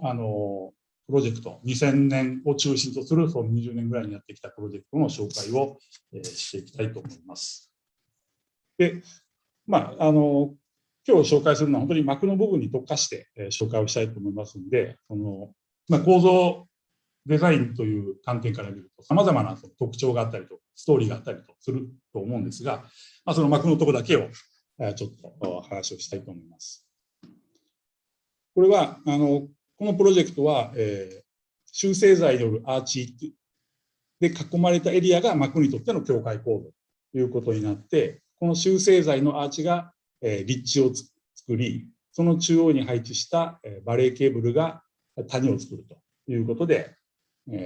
局面を作っているということになります。で、外周部においても、そのバレーケーブルの端部っていうのを立地の部分よりも一段落としますんで、一番そのスパンが広くなる、外周部においても十分にその V 字の断面を確保することができているので、バレーケーブルが有効に働いているということになるかと思います。でバレーケーブルが有効に働くので、幕面に作用する風の不圧力、吹き上げですね、に関しては、その力のほとんどをバレーケーブルが負担して、その負担したバレーケーブルの張力は、そのまま下部の躯体に安価されるということで、集成材で作られたこのアーチにはバレーケーブルの力は流れてこないし、引っ張り力もあまり作用しないと。支配的なのは圧縮力になるというような構造の仕組みになるかなと。一方で、雪荷重であるとか、風の制圧であるとかいう荷重は、集成材のこのアーチが直接受け持つという形になります。さらに、ちょっとこれは、施工の部分ですけれども、これだけ、出雲ドームだと高さが50メーターぐらいあって、かつこれだけの急勾配になってくると、幕の施工って非常に大変になってくるんですね。だけど、この場合はプッシュアップ工法を使って、地上にある状態、ドームを寝かした状態で幕を、1枚ずつといいますか、その1枚置き、1パネル置きに幕を施工する。で、それをプッシュアップして、残りのその1枚置きのところを施工する。このことによって、例えばこの、幕パネルを施工するときには、この部分とこの部分に幕がありますので、この幕がこの幕を施工するときの足場代わりになるということで、その施工効率が格段に変わってくるんですね。全部の幕パネルを、骨組みがドーム形状にできた骨組みの状態から幕を施工するとすごく大変なことになるんですけども、この1枚置きに幕があるだけで、この施工っていうのは格段に変わってくるということで、このプロジェクトにおいてはその構造デザインだけじゃなくて、その施工も含めたトータルで、最適化を図れた、そういうプロジェクトではなかったかなというふうに思っております。次に、北九州のノードームで、これも同じように、立地の部分っていうのは、骨がありまして、その中央にバレーケーブルを配置しているというような建物です。立地の部分は、超弦張とキャンティレバートラス、端部がキャンティレバートラスになって、中央に超弦張がある。かつ、桁部分が、こちらも V 字になってますので、バレーケーブルが有効に効いていると。どの断面をとっても V 字形状が作られているという形になるので、これも延直下向きの力っていうのは、超弦張の針が負担し、風の不圧力っていうのはバレーケーブルが負担する。そしてバレーケーブルの張力は、ちょうど建物のこの部分ですね。この部分でサドルを介して、地中のその基礎に直接アンカーされるということになるので、下部構造もその抑えケーブルの張力の影響をあまり受けることなく、設計ができるということになっています。同じくバレーケーブルを用いたダイナミックな局面ということで、サンディエゴのコンベンションセンターで、このプロジェクトは、立地部分を、針ではなくて、2本のポストとサスペンションケーブルによる、フライングマストと呼ばれる形態なんですが、それによって立地を作っている。これが模式図ですけども、青いのがポスト、赤いのがサスペンションケーブル。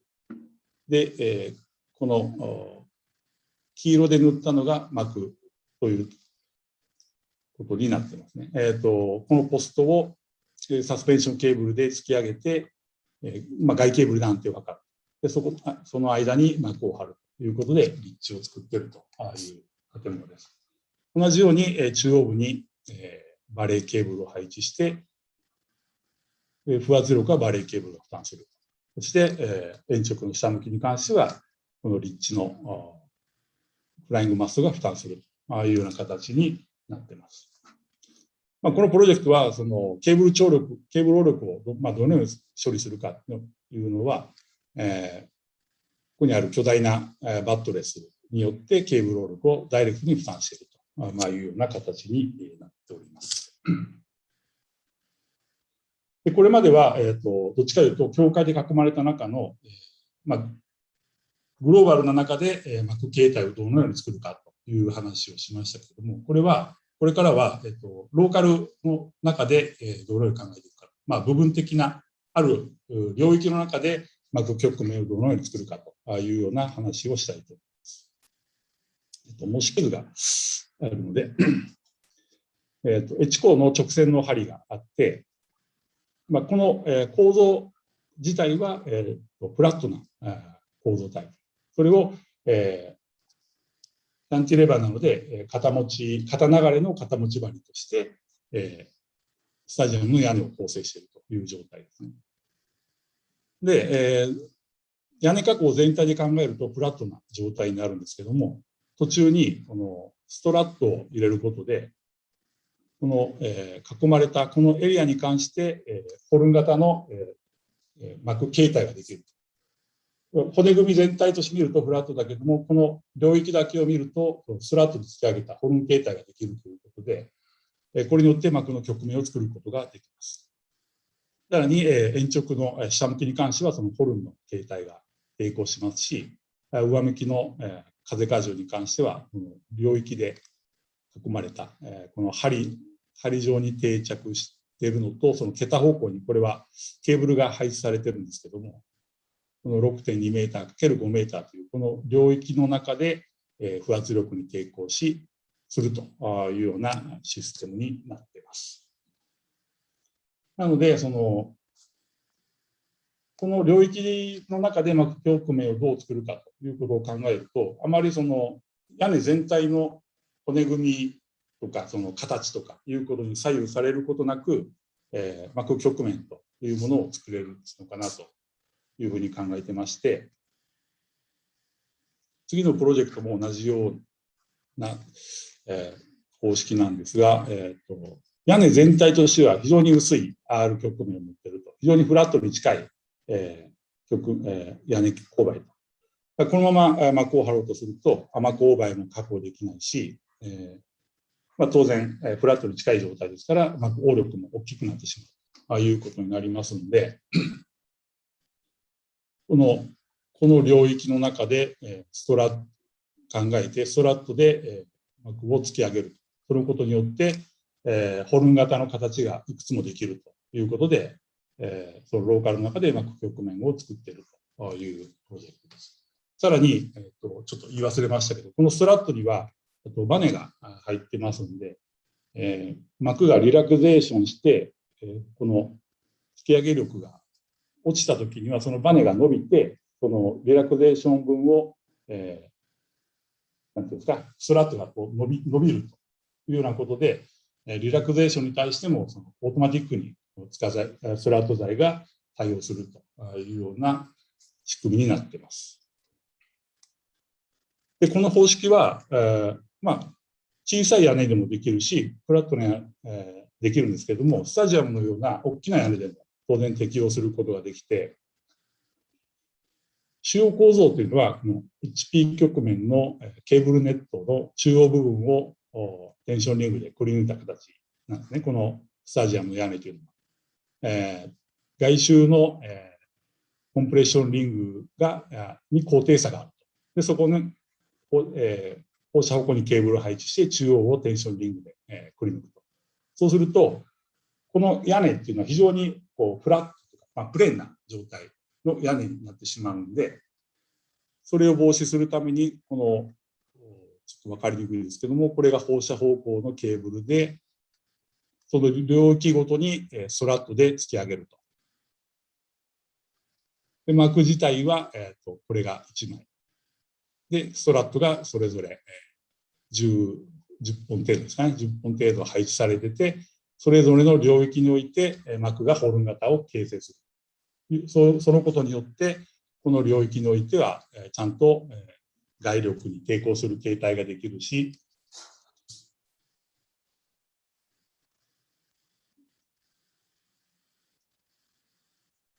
勾配、甘勾配とかいうこともきちっと確保できるということになります。次は、開閉式の仕組みとして、柔らかい膜を折りたたむというような仕組みの紹介です。トヨタスタジアムで、フィ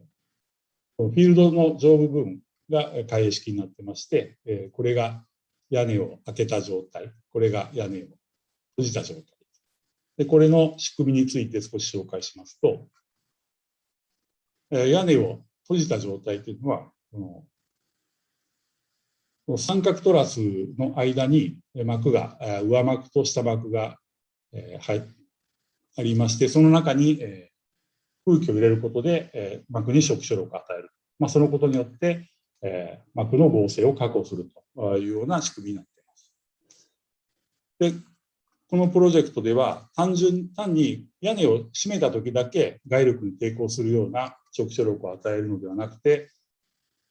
屋根の開閉途中においても空気を常に送り込んで膜に一定の触手力がある状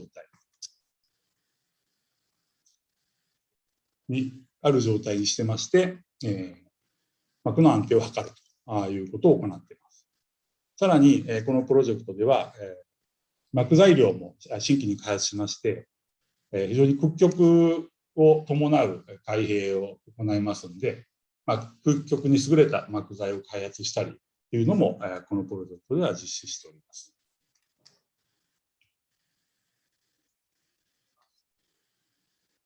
で、同じように、柔らかい膜を折りたたむということで、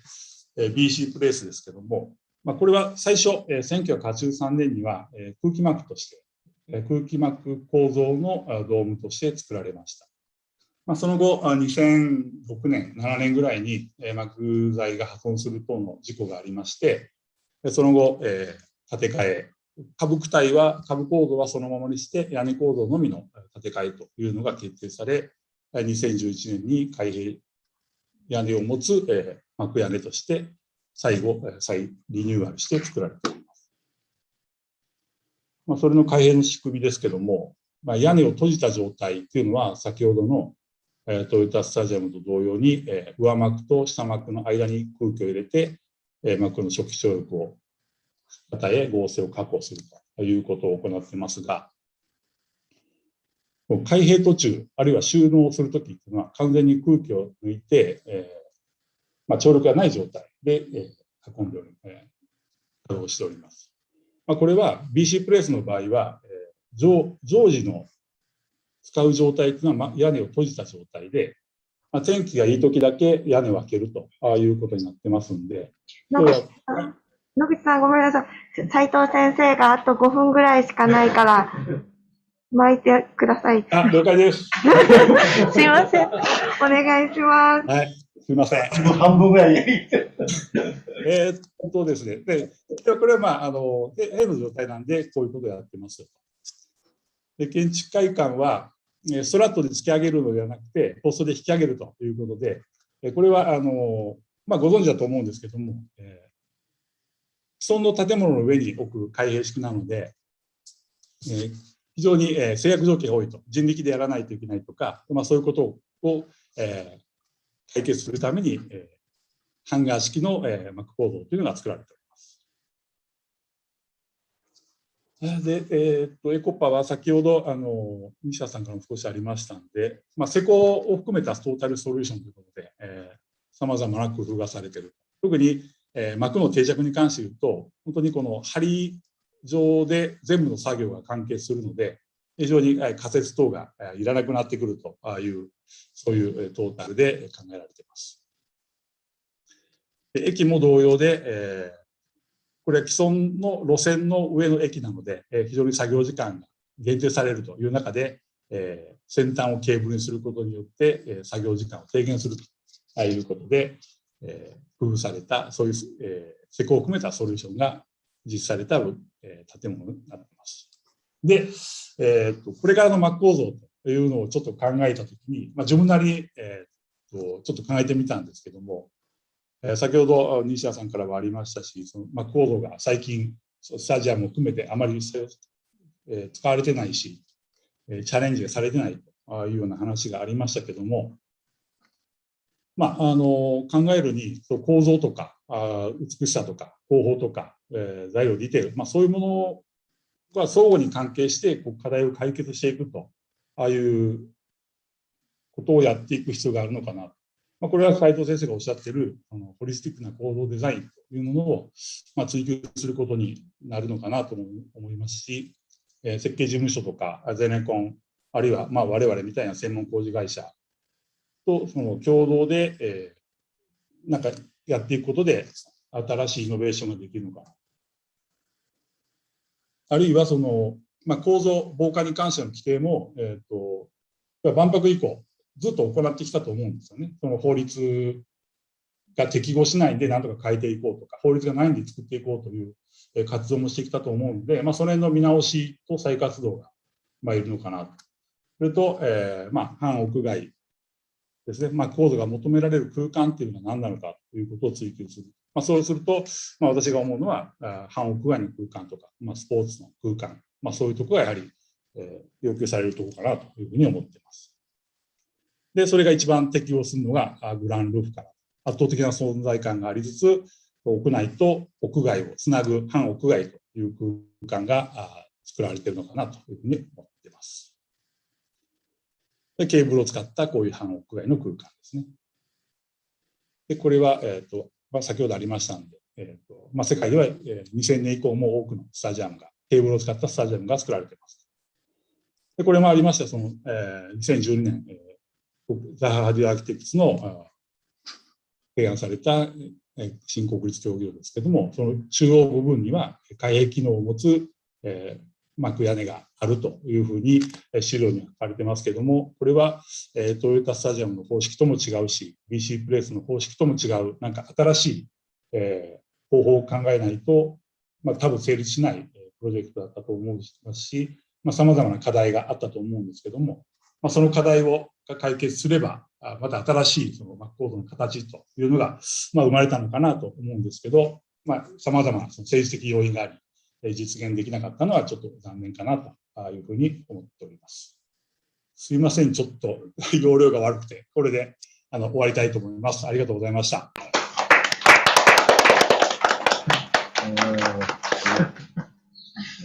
じゃあ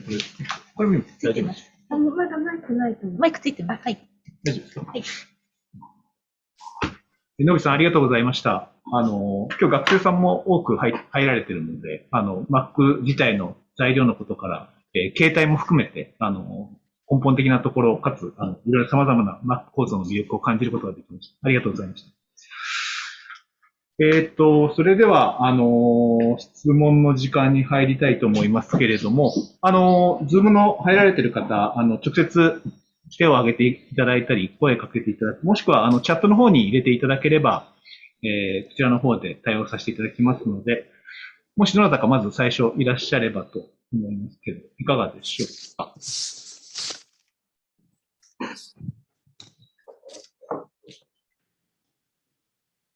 時間もあるので、考えていただきながら、ではちょっと会場からまず最初に、いいますか山下さんからお願いします。はい。会場から、清水建設山下と申します。橋田さんにぜひご質問できればと思っているんですが、Mac 構造らしい構造で、サスペンション設計とかをもっとやっていきたいなと思ったりもしますが、やっぱりデザイナーの方が Mac についてどんなふうに魅力を感じていらっしゃるかというところとかを、Mac でたくさん使っていただいている方にぜひお伺いしたいなと思いまして、魅力と、あと、例えばどんなことに課題を感じているか、もしそういったことがあれば教えていただきたいなと思います。すいません、お恥ずかしいけど、そんなに幕に慣れてたくさんやってるわけではないんで、私がその幕、そんなに、どうな適しているかと思うんですけど、やっぱなんか建築をすごく柔らかくしてくれる、材料だなっていうのを聞いて、やっぱ金属系であるとかコンクリートっていうのはすごく、見たときに、あ、これ硬そうだなっていう感覚を生み出してると思うんですけど、幕で作られている建物って、すごく躍動感で、より動物に近い感覚をより醸してくれるような雰囲気を出しやすい。環境にも馴染みやすいし、中で暮らす人にとってもすごく移動し抜いた空間を作れる素材としては、すごく感じする。なんか、寄り添いをかけるのに、すごく、魅力を感じるなっていうのは、個人的に思います。課題というか、なんか、ちょっと使うときに大変だなとかいうこともご説明もあったとおり、なんか手続きがすごく複雑になるのかなというイメージがあって、なんかいわゆる一般的に使われてないというので、接種に対しての説明ですけど、作るときに、なんか乗り越えるハードルがすごく、増えてしまうのはやっぱり感じですね。不安に思われる方もいると、実務的には、なんか増えてしまうのかなというのはやっぱりある。で、結構ボツワナの時に感じたのは、なんか海外のテントハウスっていうところの人とも話してするんですけど、割と彼らはなんか、さらっとじゃあやってみようみたいな感じがあるので、そういうところで、なんか雰囲気っていうのは日本と海外違うのかなっていうのはちょっと感じるしました。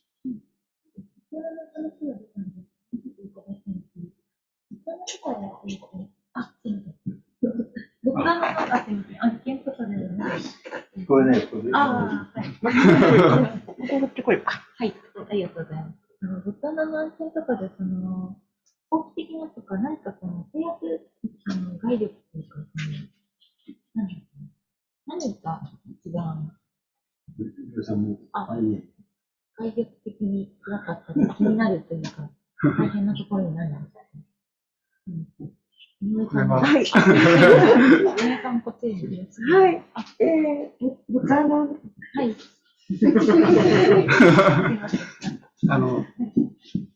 受験相談乗っていただいた、太陽工業の井上さんが、多分その辺で答えて太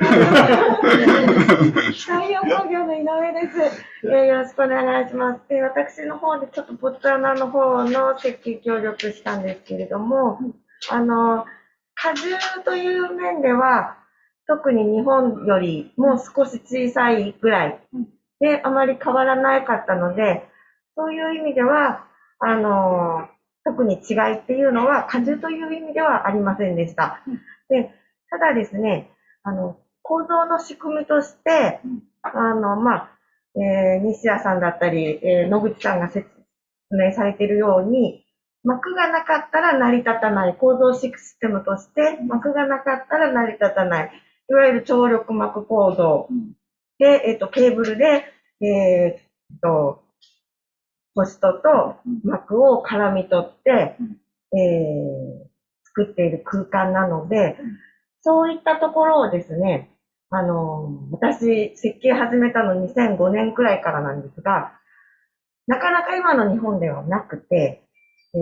の1990年代にやってきたことっていうのの、さらに進化した新しい構造システムというところで、非常に私も勉強になったプロジェクトでした。で、本当にこういったような荷重をどういうふうに膜に伝えて、どういうシステムで対処していって魅力的な空間ができるかっていうところを本当に発想してくださる設計者だったりエンジニアがいなくなってしまうのではないかっていう問題提起していただいたんですけれども、本当にそうだなと。私もほとんどやったことなくて、そういう状態なので、非常に、興味深いプロジェクトだったと思ってます。はい。以上です。すいません。ありがとうございます。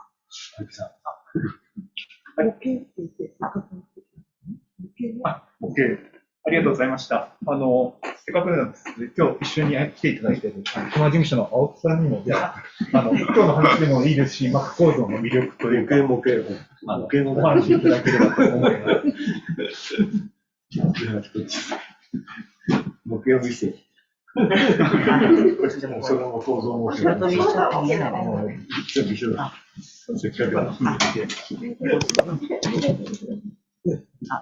熊事務所の青木と申します。ボツワナのプロジェクトで、アチャと担当しております。最初は原型を最初やるけど、そっからそういう、さっきのあちらさんのストーリー。わかりやすかった。あちらさんのストーリー。そうですね。こちらが、上の幕というか、幕の屋根の模型で、消した方が見やすい。光っちゃって。そうですね。ちょっと模型見えにくいかもしれないんですけど、このプロジェクト進める中で Mac で、こっち見える。そうか。こっちは見える。いいね。写真撮ってる。カメラ忘れだった。お願いします。設計進める中で斉藤先生からお話しいただいた中で、すごい印象に残っているのは、Mac で、なんて言うんでしょう、そのMac構造で、ちゃんとした教室を作っていくのがなかなか難しいと。半屋外のスタジアムとかにすごい向いてるんですけど、こういうふうな、部屋を作るのは、Macが結構動くので他の建具なり何なりが、追従できないというんですけれども、今回はそのビラドっていう形式の中で、ちゃんとした室内、ホテルの室内を作るっていうのがかなりチャレンジ。で、ここの、境界のリング、梁が、上下や左右に動かないように、Macで左右に引っ張ったりしていくっていうのがかなり新しいことなんだと思ってやりがいを持って取り組んでおります。ありがとうございます。ありがとうございました。今後もやりたくなったとかあれそれを繋がってる方の模型です。これやすい。すごい。ちょっと上げてもらおうかな。ああ、いいね。ああ、すごい。ちょっと、象とかライオンの話をしてます。虫の話。綺麗ですね。そうですね。これが最新というか、モデル化しない、実際の形の模型になります。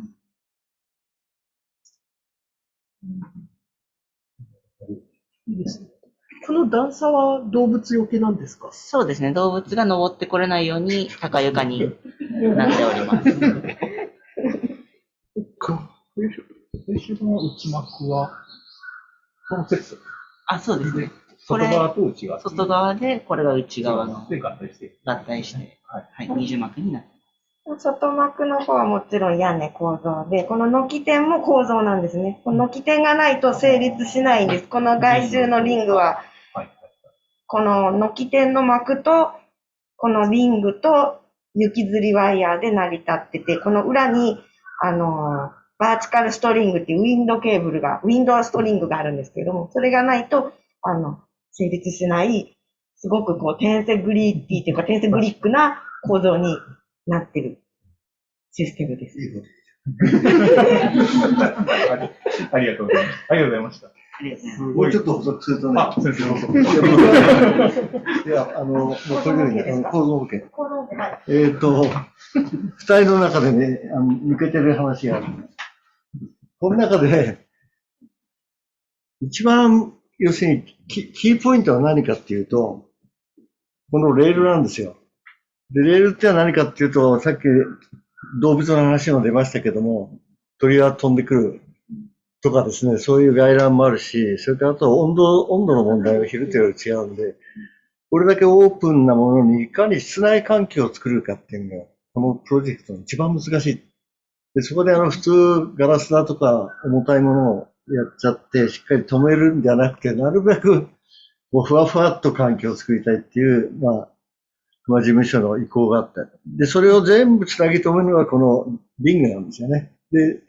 リングの、リングにいろんなものが、カーテンズ結構重たいんですよね、結局ね。それがこう、移動荷重で動くわけですから、そのリングを見せないようにして、いろんなカーテンの種類で、その軽さ、密度を測っていくっていうのが、多分この、プロジェクト一番ポイントです。ですから膜の話が今日出てますけれども、そういう構造膜も大事だけども、この部屋にもカーテンがありますけども、いろんなメンブレーンの性能があるんで、このプロジェクトがうまく動いたらですね、膜のもちょっと違うメンブレーン、つまり空間をどう作るかっていう構造を超えたところの話ができるかなと。で、それでこのリングを成り立たして、成り立つ仕組みを一切見せないようにしようっていうのが、今、井上先生に雪吊りであったり、軒天の展示を。これできたら素晴らしい。ぜひ実現させてください。はい。大工先生、ありがとうございました。皆さんありがとうございました。本当に模型で見ても、とても印象的で、かつ、私もよく二重膜になっているこういう建物、膜構造の屋根を見ますけれども、特に内膜とそのつってる構造が、本当に構造台としてちゃんと効いてるところが特に新しくて、面白いなと感じたので、ぜひ、現地にも行きたいですけど、完成したものを見たいなと思います。ありがとうございます。ちなみに現地に何時間ぐらいかかるんですかね。30時間。だそうです、皆さん。反対ができた時にはぜひご計画ください。ありがとうございます。時間もちょっと過ぎておりますけれども、ではちょっと、これ施工的な面、かつデザインのことがよくわかる、もちろんいつもお願いして申し訳ないですけど、細澤さんいらっしゃいますか？細澤さん。いつもすいません。ぜひ設計者目線及び施工のことも分かってらっしゃって、膜の経験も多い細澤さんに何か今日のコメントもしくは質問あればお願いいたします。いつもなんかいろいろあってんで。いや、非常に今日のも、面白くて、それでやはり施工性がですね、今日のいろいろと、野口さんの説明にもありましたけど、施工性考えてやられたやつがあったんですけども、逆にちょっと本当知りたかったのは、こういうふうにやるとうまくいかないよっていうのがなんかあったら、教えてもらいたかったなっていうのはあったんですけど、というのは、初め、私もジョージアドームとか見に行ったときに、ジョージアドーム、長さ管理でやってましたよね。それで私も施工中ちょうど見たんですけど、時長さ管理でやってて、こんなことでうまくいくんだろうかって言って、帰ってきたらちょうど、また事故があって、施工中に確か事故がありましたよね。で、そういうのもあるので、こういうテンション構造の立て方っていうのは非常に難しいと思うので、その辺ちょっと野口さん、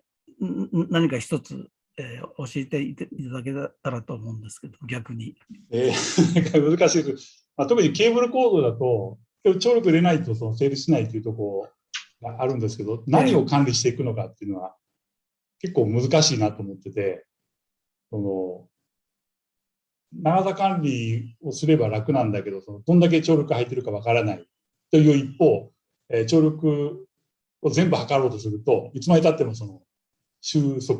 練していかないとか、施工が。だから、多分、膜もそうだし、サスペンションもそうなんですけど、施工時解析みたいなことをやりつつ、どのケーブルなり、どの膜をちゃんと管理していくのかっていうのを決めるっていうのが一番、重要なのかなと。こういう膜のっていうのは、トータルで非常に考えていかなきゃいけないので、非常に面白いので、なと思って、今日もすごくそういうところを興味深くちょっと話を聞かせていただきました。どうもありがとうございました。つまらない質問です。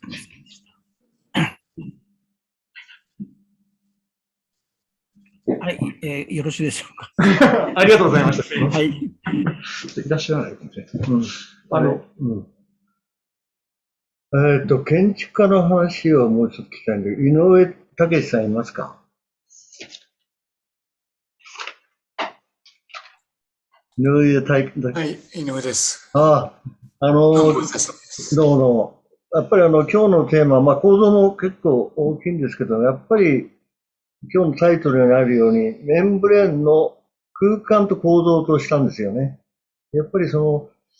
ういう、ちょっと難しい素材ではあるけども、未知の素材で空間を作るときに、さっきアチアさんが長岡アオーレの、例題を出してて、あれ急遽やってくれたと思うんですけども、ああいうふうに、一つの、なんていうんですかね、大きな空間の中に分析された、建築を作っていくとかですね、普通の建築の考えだと違う発想っていうのが、なんかもっとあっていいような気がするんですよね。単体を包み込むのは、自由な大きいところに建築が入っているような、テクノプレスなんかもそうなんですけども、なんかそういうヒントになる建築の空間に対してなんかこういうものを使うことによってなんかイメージを建築家の方が持ってくれて、なんか今までにない制約されたカチッとしたものじゃなくてもうちょっと自由なところをやるような、そういうヒントってなんかないでしょうかね。難しい、質問なんあですけと半屋外っていうことね、半屋外っていうこと。僕自身は、膜構造をやったことないんですね。私、鹿島の、帯なんですけども、近所では、近くでは、さっきの、出雲ドームなんか、バンさんと、それから、建築の、尾崎がですね、やってましたけども、ああいうのはやっぱりまずは多少、建築家としては、膜の力の流れとか、その可能性みたいなのを少し勉強しないと、いきなり形っていうのは出てこないですね。ですから、僕なんかだと、むしろ小さい、先ほど見せていただいたアフリカの、膜の曲線のですね、美しさとかですね、そういうのを引き出すようなものにものすごく興味がありますね。ですから、ちょっと大きなのは、少しまだちょっとハードルが高いなというふうに思います。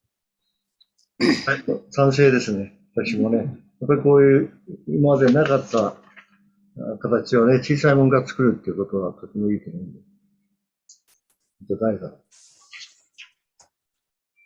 今日は永井由紀さんいるの？由紀さんいない？由紀さんは膜構造でドクター論文を書いたんで、多少、今の状況を憂えているような気もするんで、いませんか？はい。じゃあ、ちょっと任せます。はい。16時もすみません。まだ、もう少しよろしいですか、先生。もう少しよろしいですか？誰かいない？もう。なんかあれですよね。特に、チャット等に。はい。じゃあ、もう一方、構造設計者バリバリということで、村田さんいらっしゃいますか？はい、村田龍馬ですが。はい、村田龍馬さん、すみません。突然振ってしまって。すみません、こんにちは。構造設計者の立場から見て、また改めて膜構造に対してどんな印象かとか、今日のお話について何か感想をしたらお願いします。はい。はい、ありがとうございます。すいません、まさかちょっと私の方に思ってなかったので、今ちょっと頭があんまり整理できてないんですけど。そうですね、でも、今日お話を伺ってて、やっぱりですね、70年代ぐらいから、ああいう川口先生が、されていた、大阪万博の関係のやつとか、いろんなタイプが試されて、で、やっぱり今日、印象的だったのが、やっぱりなかなか張力膜の、構造が最近作られなくなってきているっていう、現象自体っていうのが、特に空気膜なんかは、もう今の時代にちょっと合わなくなってきているというお話もありましたけども、それが、どうして、いろんな多分要因があるんだと思うんですけれども、どういう、大きなところでどういうその流れなのかなということが、もう少しこう詳しく、深く聞ければなというふうに思いながら、ちょっと今日お話を伺っておりました。ありがとうございます。あれ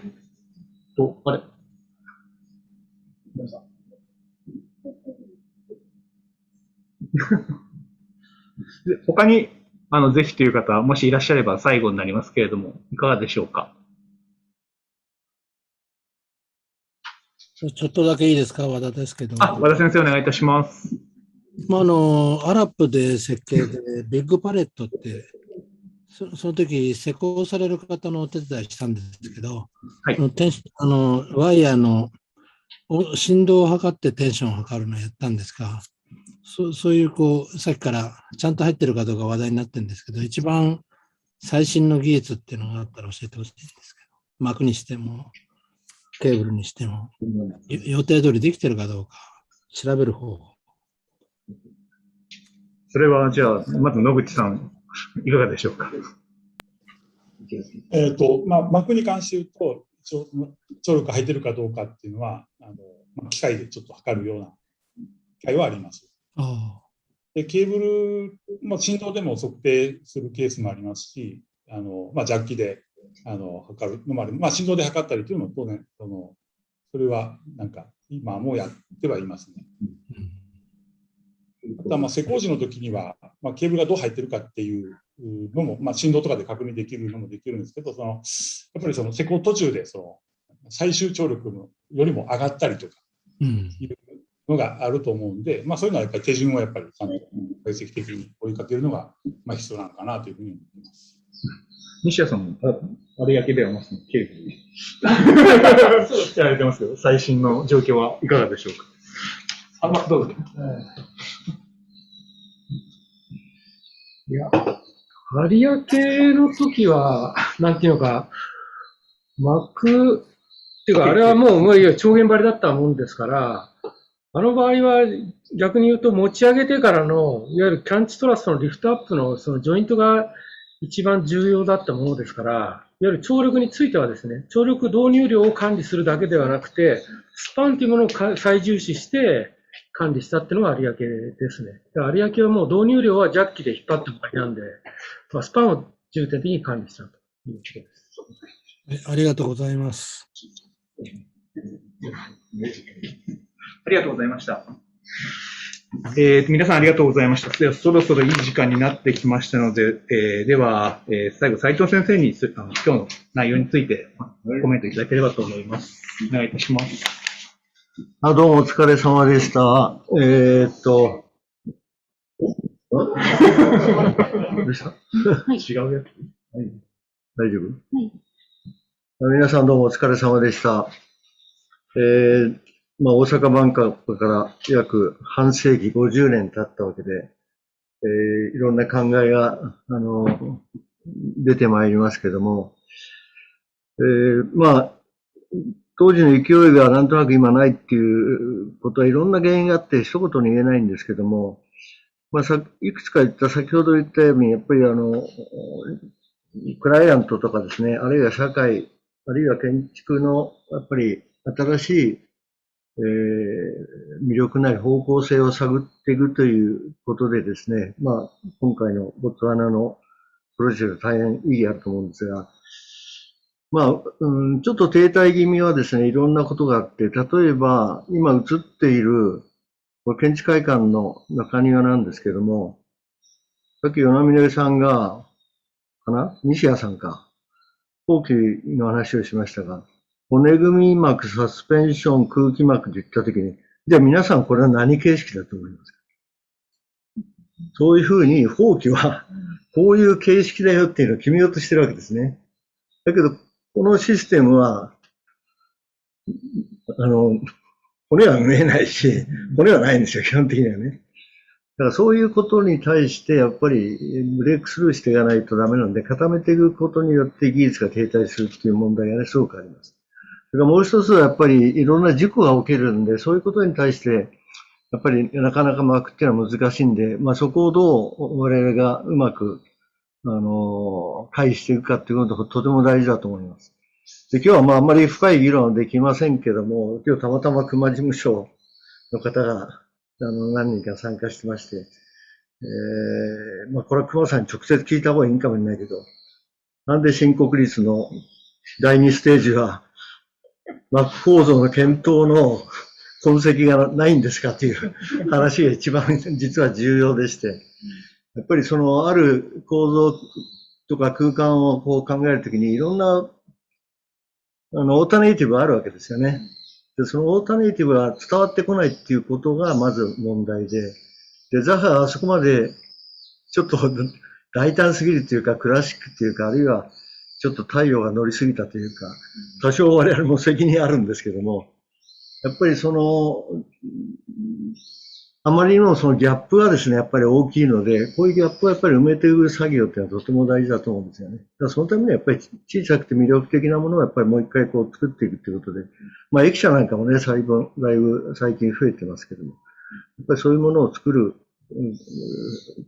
まあスタートにしたいっていうんですかね、もう一度こういうのを契機にしてぜひやりたいと思う。で、そのためにやっぱり、アーチャーさん、青木さん今日いますけど、やっぱりアーキテクトが我々エンジニアをそそのかしてくんないとダメなので、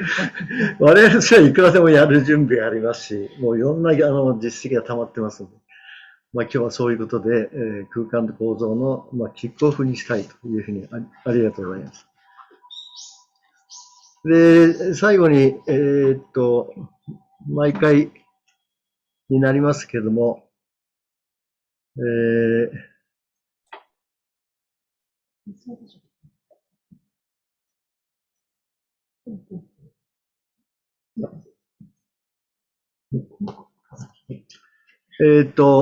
毎回言ってますが、12月の10日、もう来週だね。ギリギリ来週の土曜日が、金曜日が締め切りになるんですが、アンド賞のですね、応募があります。で、川口先生のこういうメッセージも、我々としてはしっかり、実現したいというふうに思いますので、最後の追い込みでですね、ぜひ皆さんの参加を首を長くして待ってますので、よろしくお願いしたいというふうに思います。それから、次回の案内ですが、冒頭に言いましたように、パート1とパート2が予定されております。で、パート1は、高層木造の可能性ということで、ちょっと漢字の、ちらっと山田さん、PR をしてください。はい。次回のパート1はですね、来年の2月16日、17時と、ちょっといつもとイレギュラーの開催になりますけれども、17時から開催です。で、高層木造の可能性として、三菱地所設計の海老沢様、で大林組の白野さん、でシェルターの足立さんの3名に講演いただきますので、ぜひとも参加いただきたいと思います。よろしくお願いします。そんなことで、この KD 会もですね、少し軌道には乗りつつありますが、ぜひ皆さんからこういう話題でなんか取り上げてみたらどうかということですね。あるいは特別にやはり、これをぜひ企画してほしいみたいな声がありましたら、ぜひお願いしたいと思います。それからパート2の方は、今年最後の12月25日にですね、前回のフラーとスペースフェルの実は残ってますんで、それを、日本の開拓者の話を少しさせてもらいます。まあ、いろんな方々に協力して資料をいただいておりますので、それをもとにですね、少し話をした後で、私は大学院の時に少し経験した、まあ、代々木のプロジェクトと、それと同時期に進行したシドニーの話をですね、ちょっと巡りながら、まあ、この時の課題がですね、どんな風になっているかということをやりたいと思います。なかなか先へ進まないんですけども、まあ、ゆっくり皆さんとまた、解雇しながら、今日の課題を語っていきたいと思います。ということで、私の案内はそれだけですね。はい。ありがとうございました。それでは皆様長い間時間ありがとうございました。ではこれをもちまして空間構造デザイン研究会、KD 研パート1、空間構造の構成の第2回、メンブレの空間と構造を終了させていただきます。では最後に最後のプレゼンターの皆さんに拍手を皆さんお願いいたします。ありがとうございます。皆様、長い間ご参加ありがとうございました。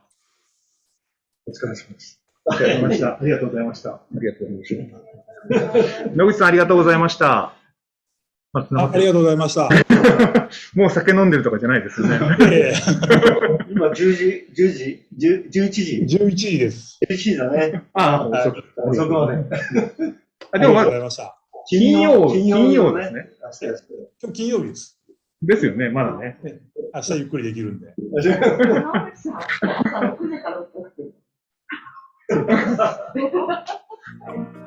もう切れちゃいました。はい、皆さんお疲れ様です。